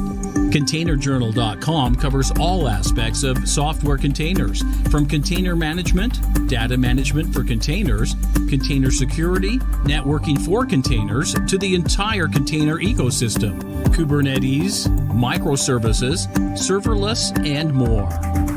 ContainerJournal.com has the largest selection of container-related news, featuring breaking news, blog posts, podcasts, and more. Visit www.containerjournal.com to learn more. This is Techstrong TV. Hey guys, thanks for the throw. We're here with Richard Barreto, who's the CISO for Progress. We're going to be talking about the historic divide between cybersecurity, the business, and for that matter, the rest of IT, and what should be done about it. Richard, welcome to the show. Thanks for having me. This issue has plagued us for longer than anybody can remember, and frankly, security people are not always the most popular people within their organizations. Is the relationship between security and the business, and for that matter, even IT, starting to change for the better? And if so, why? No, it definitely has changed over the years. I've been in security for 20 plus years, and I've seen it evolve where security was just a cost center, and now it's being recognized as an enabler to the business, and it has to align to the business. And how is the business side viewing security differently? Are you feeling that those folks understand security or appreciate it more in the wake of, say, COVID-19 and digital business transformation initiatives? But is their mindset changing as well? Yeah, for sure. Especially in high tech. And if you're, post or not even post, but during the pandemic, a lot of organizations started going through the digital transformation. And as you call it, or you could say your digital footprint widens out on the internet, that just leaves more opportunity for hackers to either, deface your website or, disrupt your business, take it down. And so it definitely has changed. The attention from leaders, from the board, senior execs are now, I would say, understand security. It's an essential part of how they operate, and it has to align strategically with the business strategy. We hear the phrase enabler a lot, and that's not always a good thing in certain contexts. So what's your sense of what does it mean for security teams to be an enabler of the business? How do you become one of those? Yeah, it's a great question, because for me, it's if I can help the business secure their, we'll call it their environment, their network, the way they operate business, so that for our customers, especially enable trust, because the way I've always seen security, especially us being a software organization and providing services, we're an extension of any company and any of our customers. So they have to trust us. And if we can't give that confidence and that trust and the evidence of that trust, we're going to fail. Right? We need to be we need to be aligned with our business, our strategy, but also with our customers' needs. And obviously, security is becoming that much more important to the business and to our customers. How do you do that in a world where everybody values speed and flexibility? And a lot of times security is viewed as getting in the way of those things. So how do you kind of strike that balance? Yeah, it's been a journey to get there, to get that balance. But the great thing I would say about, especially with the technology now, is that cloud has enabled that to move us faster. The tools have enabled us to move faster. And when I mean faster, it means we can now weave and bake security through automation. And because now we have automation, it wasn't, we're not relying on humans, and humans will always be the weakest link in the chain for security. So if we can automate that and weave and bake security so that it becomes, part of the process, part of the design, and it doesn't have to be an afterthought where it becomes much more costly for any business, we've done a great thing. Do you think that there's also shifting left of security responsibilities is also changing some of the relationships between security and developers and IT, and it's becoming more of a team sport? Are people receptive to that idea, or is that, tough sledding still? Yeah, it's definitely a team sport. And they are receptive to it. Yeah, for the longest time, even security, even put engineers and developers on the side, even between IT, there was you would call tension between IT and security, and that's gotten better over the years. And now that's evolved beyond the IT team. It's now, with developers, even with the business and HR, legal.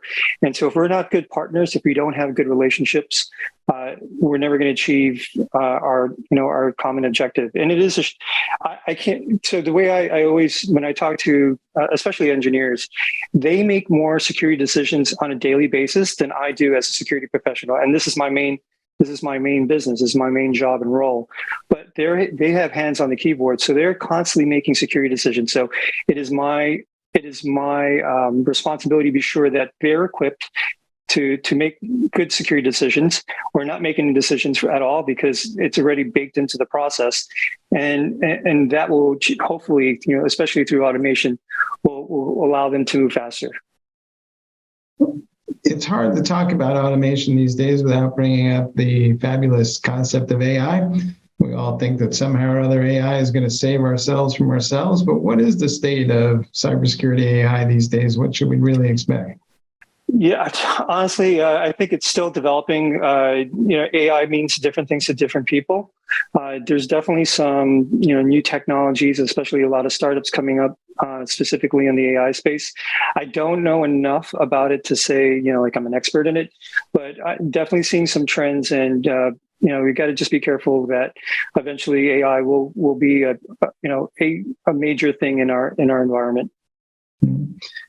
Do you think security people understand how business people think about risk? And I'm asking the question because if you go to business school from day one, they teach you that every decision you make involves evaluating some level of risk, and then you strike a balance for that and move forward. And cybersecurity, from their perspective, is just one more type of risk. And do you think that security people, on the other hand, seem to view everything with, possible calamity is going to ensue any minute now? So, how do those two parties have that conversation about risk and talk about the same thing?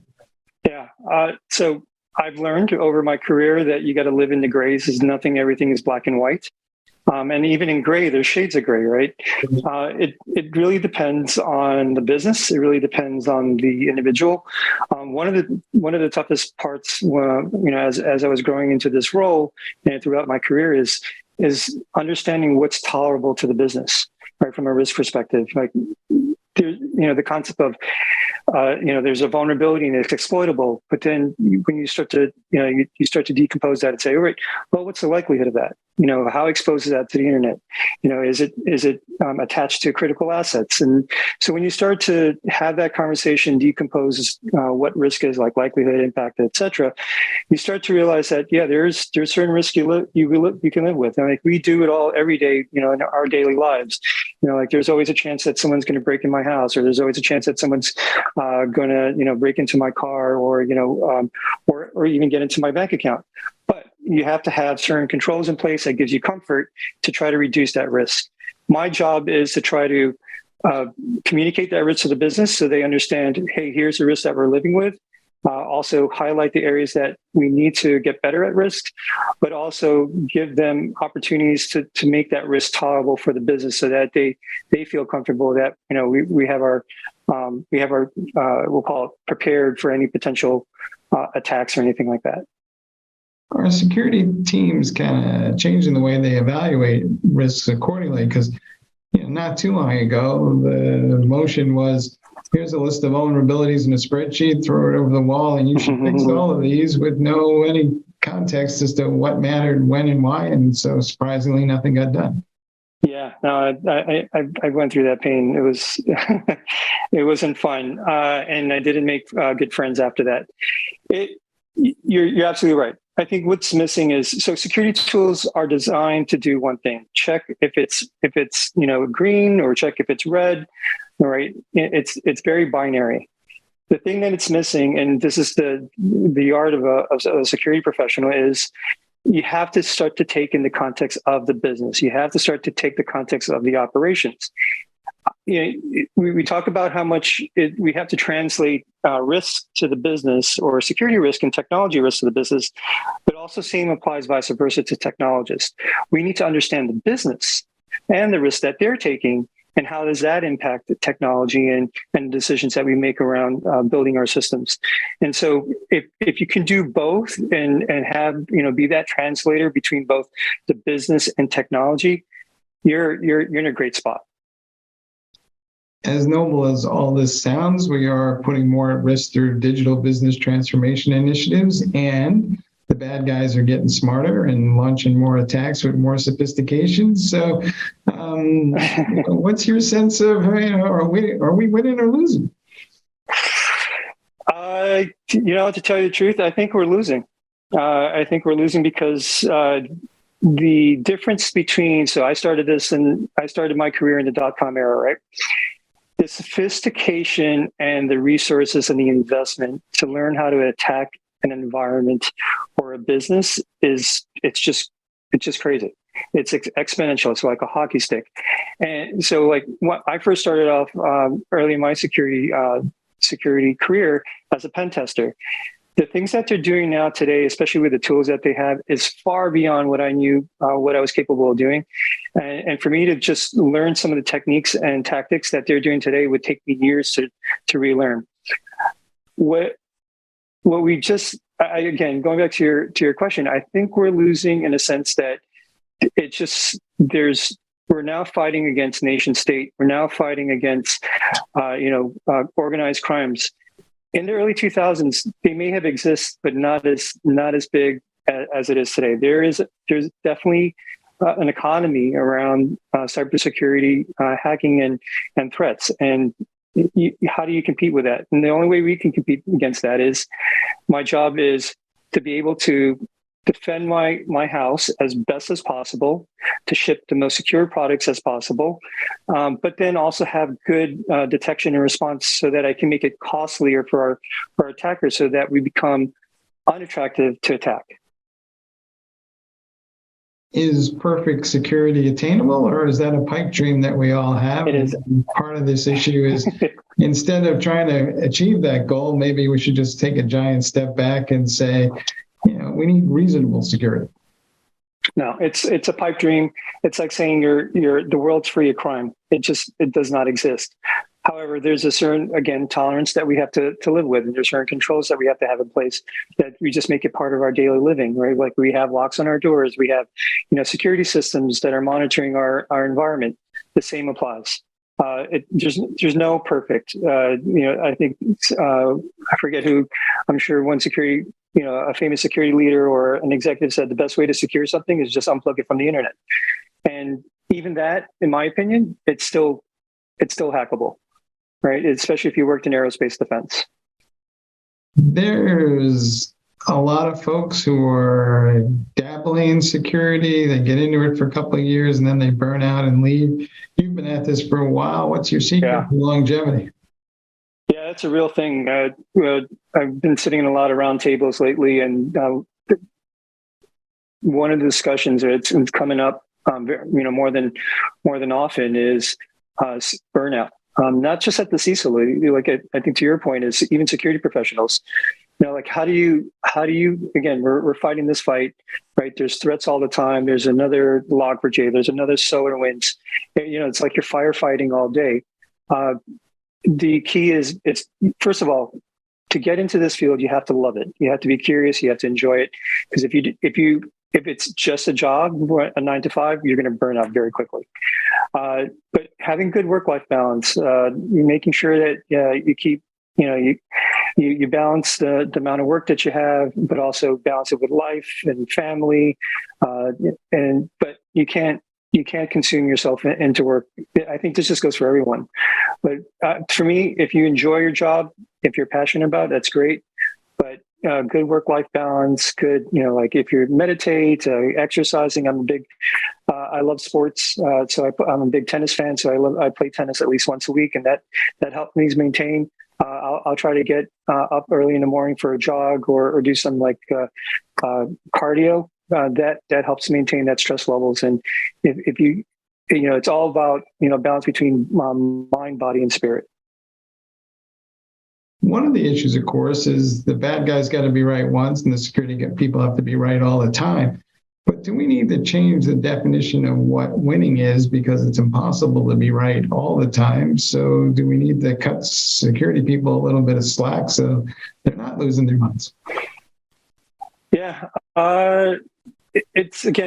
It's having a good conversation with the business, trying to be empathetic to them, but they also obviously have to be empathetic to us. And we're all trying to work with, everyone will say, yeah, I don't have enough time. I don't have enough resources. I have enough money. Well, you can have all the money in the world. You can have all the resources, but it doesn't, what's the true value there? So once you understand that value, and then you can really focus on exactly what type of time and resources and effort you have to put around security. All right. Richard, would you tell your nieces and nephews or sons and daughters to get into this field? Yes, I would. If they're curious, if they have, if they have an aptitude to it. Actually, I get a great story. My brother, he was a music DJ for 20 something years, traveled the world. I think by the time he was 20, he had seen the world 3 times. And so the pandemic really hurt his industry and hurt his source of income. And he came to me and he says, hey, I dabble a lot with technology, especially in the, in production, software and stuff like that. Do you think IT would be good? I was like, yeah, absolutely. I think you have the aptitude. You deal with applications all day. Why not? And then he started asking me questions about security. And then I was like, okay, all right. don't do it because your brother does it. I want you to do it because you actually like it. And he goes, well, what's really cool about security that I see is that it's very community. It's a very tight community, and it's true. And he says it reminds him very much of the music industry. It's a very tight community. And lo and behold, he took a few tests. He got a job in IT, and now he's a cybersecurity engineer for a major company. And he's been doing it for the last, I would say, like 8 or 9 months, and he's enjoying every single moment of it. So I recommend it for anyone that enjoys it, enjoys a good challenge. If they're problem solvers, if they want to be creative, and it's a dynamic field, right? Like technology is constantly changing. So how do you keep up with those changes? And I think if you're a person who gets bored very easily, this is a great place to be. And security is not just, it's just not always technology. You can be in security sales, you can be in security business development, you can be in security training and awareness and education. And those are all great opportunities. And I sit on a nonprofit, and I'm trying to get the next level or next generation of security professionals, and hopefully, I hope that there's, I can provide opportunities for those next generation of leaders. All right. Well, maybe it's in the DNA. Hey, Richard, thanks for being on the show. Thanks a lot. All right, back to you guys in the studio.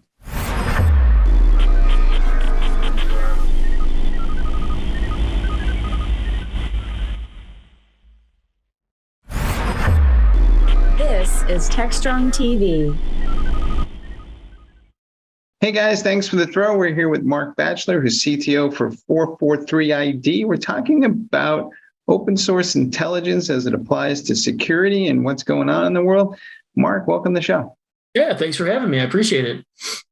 We've been doing some form of forensics forever and a day now with mixed results, but you guys are taking a little bit more of an open source approach to this. So what's the difference, and how will the result be any different than we've seen before? Good question. So I wouldn't say we're taking an open source view of it per se. I'd say what we're really doing is we're taking what is already called open source intelligence, right? So if you were to think about what they define as open source intelligence, it's basically anything that's publicly available, that's legally obtainable, that you can use to do investigations on, right? And there have been companies that curate data like this for years. And lots of organizations use that data to run investigations to figure out the who behind what happened in a lot of cases, right? So you can think of social profile data, you can think of IP address data, data about email addresses that have been in breaches, things like have I been pwned and things like that, right? All considered open source data. If I've got enough of it, I can generally, or somebody can generally figure out who's behind it, what their tracks were, where they went. The federal government's been doing this for years, and it's ridiculously powerful when you have a lot of that data. And so what we're doing with that data is I'm a longtime identity security person. So I've been doing authentication and identity and access management for a long time. And my co-founder and I decided to start this company because we had both seen what you can do with open source intelligence, but nobody had really applied it to the IAM space or the authentication space in real time yet. It's still kind of been in the investigative world, so much, after the fact, right? So what we decided to do is say, look, all this data is available. Let's curate a bunch of it, some of our own. Let's, use some third-party providers and set it up in a real-time manner so that when somebody authenticates to something, we can make a relatively informed decision about that person before we've even collected any data in our own platform about them, right? So if I integrated my application to our application, I come with some baggage already, right? We've all got it. We've all been in breaches. We've all do certain things with IP addresses. We all exist in certain locations. So we've all got behaviors that are noted. And even the lack of having behavior is a behavior. right, is something to note. And so what we did is we created a real-time platform to harness some of that open source intelligence data that exists out there to provide scoring back to platforms so they can decide what to do next. Should they MFA the person? Should they run them through a full KYC process? That type of thing based off of how risky they look. Does that make sense? Yeah, at its simplest level, if I am traveling, and let's say I'm in San Francisco and I have an IP address for that, there should be some activity online somewhere that correlates the fact that I am indeed in San Francisco, such as I checked in somewhere. And you can now capture that stuff in real time and kind of at least provide a higher degree of confidence in the fact that I am who I am. You got it. And then to take it a step further, what we're developing as we march forward is the ability to create a general fingerprint for somebody that says, with some degree of accuracy, we'll never be 100% accurate because this is all based on sort of internet information, right? With some degree of accuracy, this is likely Michael, right? Because we've seen this behavior from him before.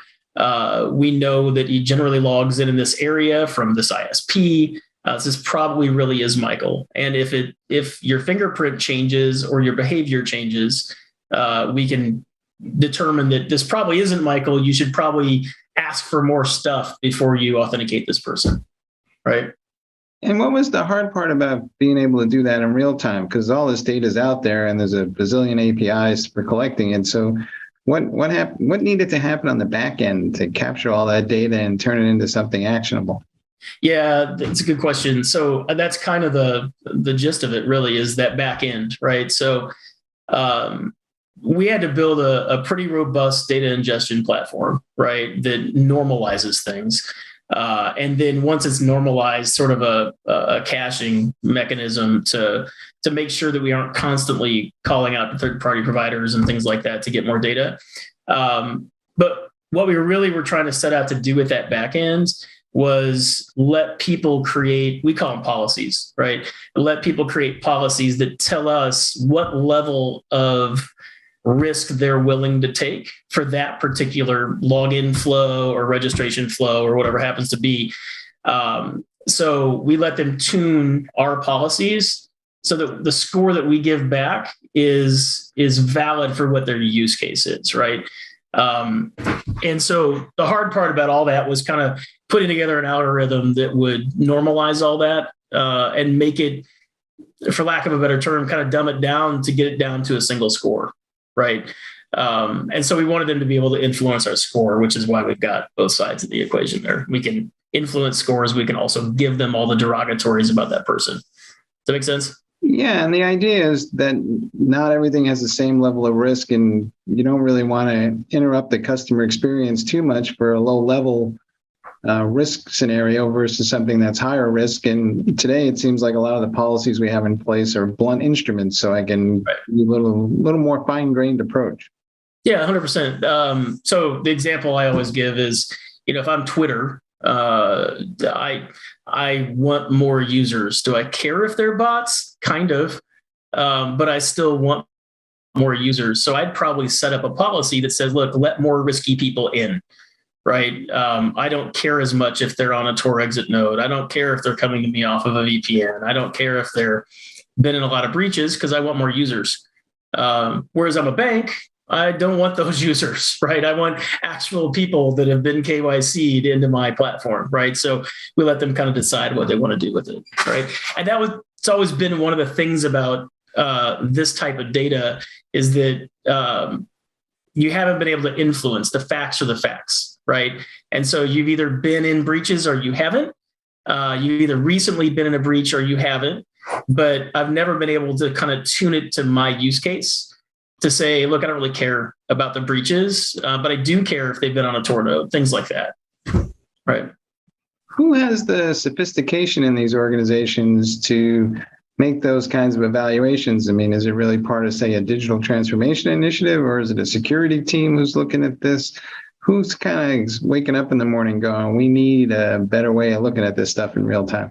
Yeah. So we're relatively new in the market and we're kind of still figuring out a bit of our fit, but I'll tell you where we've kind of a couple of places where we're finding some uptake. IAM teams, so identity and access management teams, because they want to use our signals to perform adaptive MFA, right? So they're rolling out multi-factor authentication for their consumer platform or even internally. And one of the signals they'd like to curate is a bunch of open source intelligence. So they're using our score in some cases to decide whether or not someone should MFA, right? So we've kind of latched onto some of those types of projects. We've seen some uptake in sort of the SOC space, right? So people that are doing security audits, that are running SOC centers for other companies. They're using us to report against user populations. So they take their users' population, they run it through our platform, they do a weekly report that says, here's all your risky users, right? And these people suddenly became risky and they weren't. You should probably do something about them, right? So we've been selling into security teams and IAM teams mainly today. Is this becoming a bigger challenge? Because frankly, just more people are moving about these days. They're working from home. They're working everywhere in between the home and the office. And there isn't this real sense of consistency as to where anybody might be accessing any kind of service, whether it's consumer or B2B related. Yeah, that's actually one of the reasons why we started doing this. So you're familiar with user behavioral analytics, right?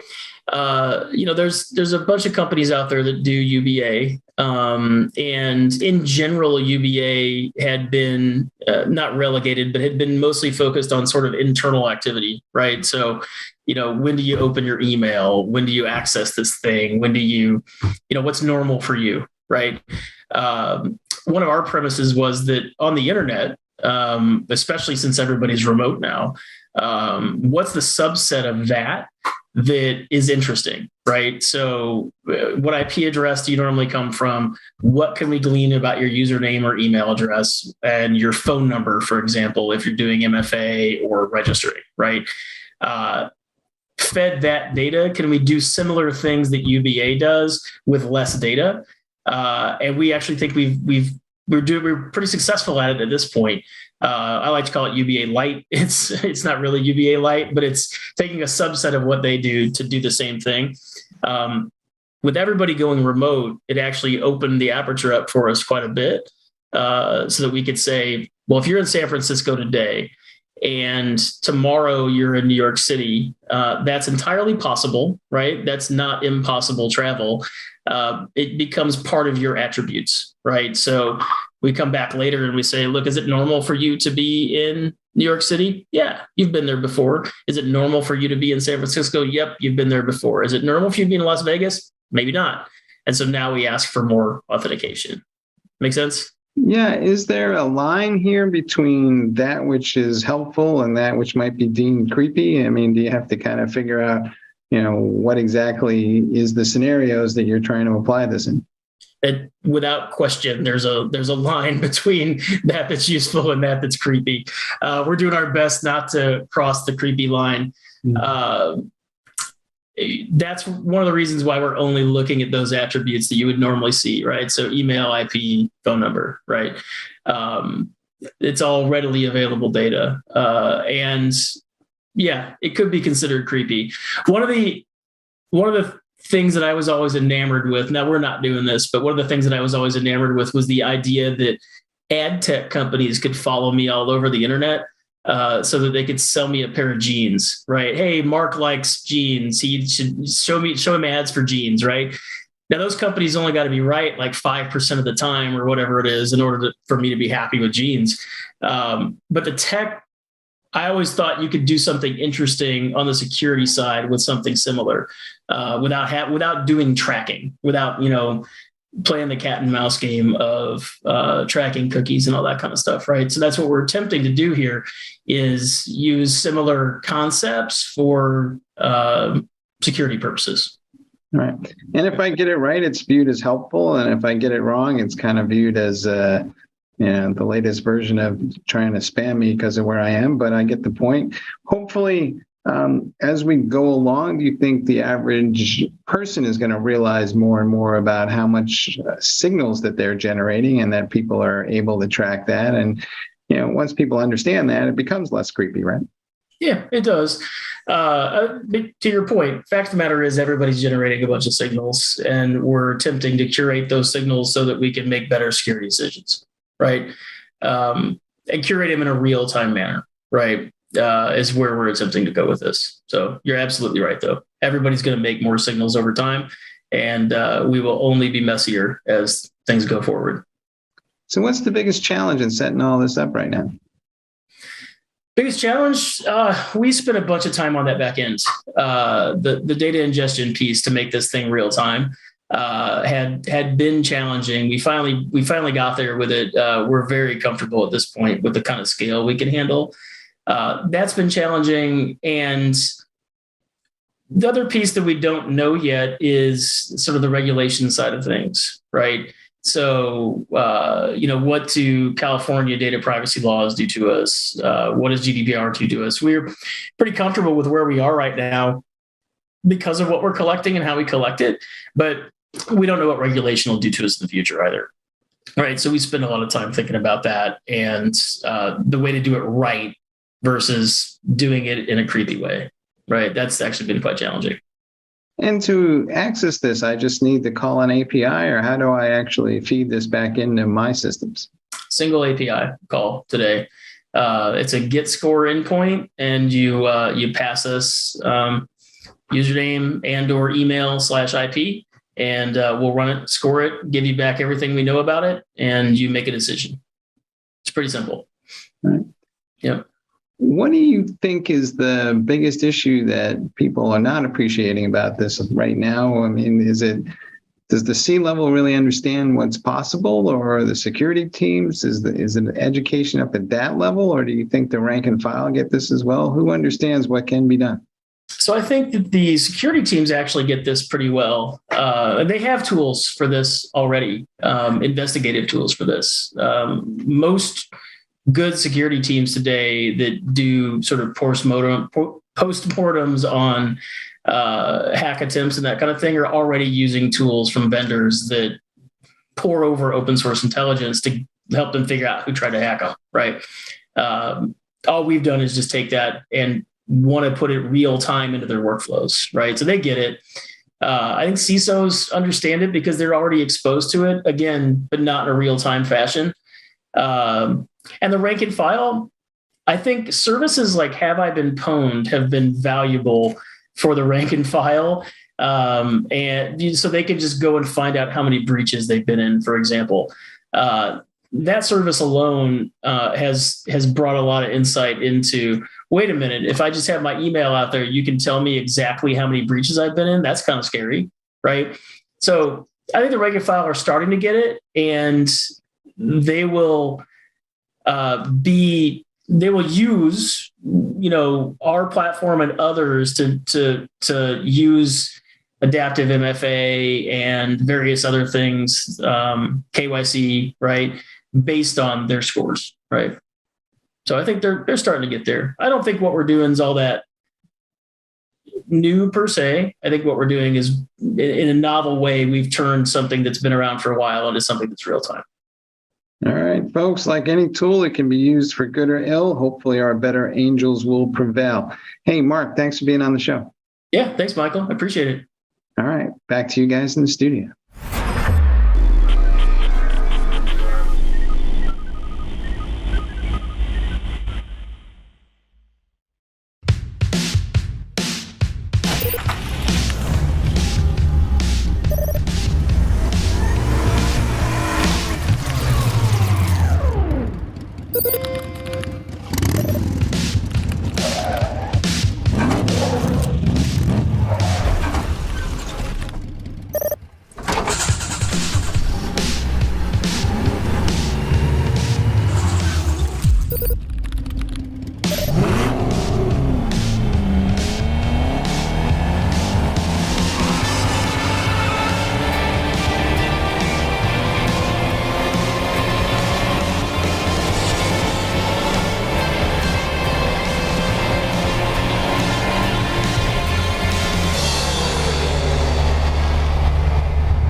Hi again, everyone. I hope you all enjoyed today's episode of Techstrong TV. We had some amazing interviews that allowed you to hear from some of the leading experts in the tech industry.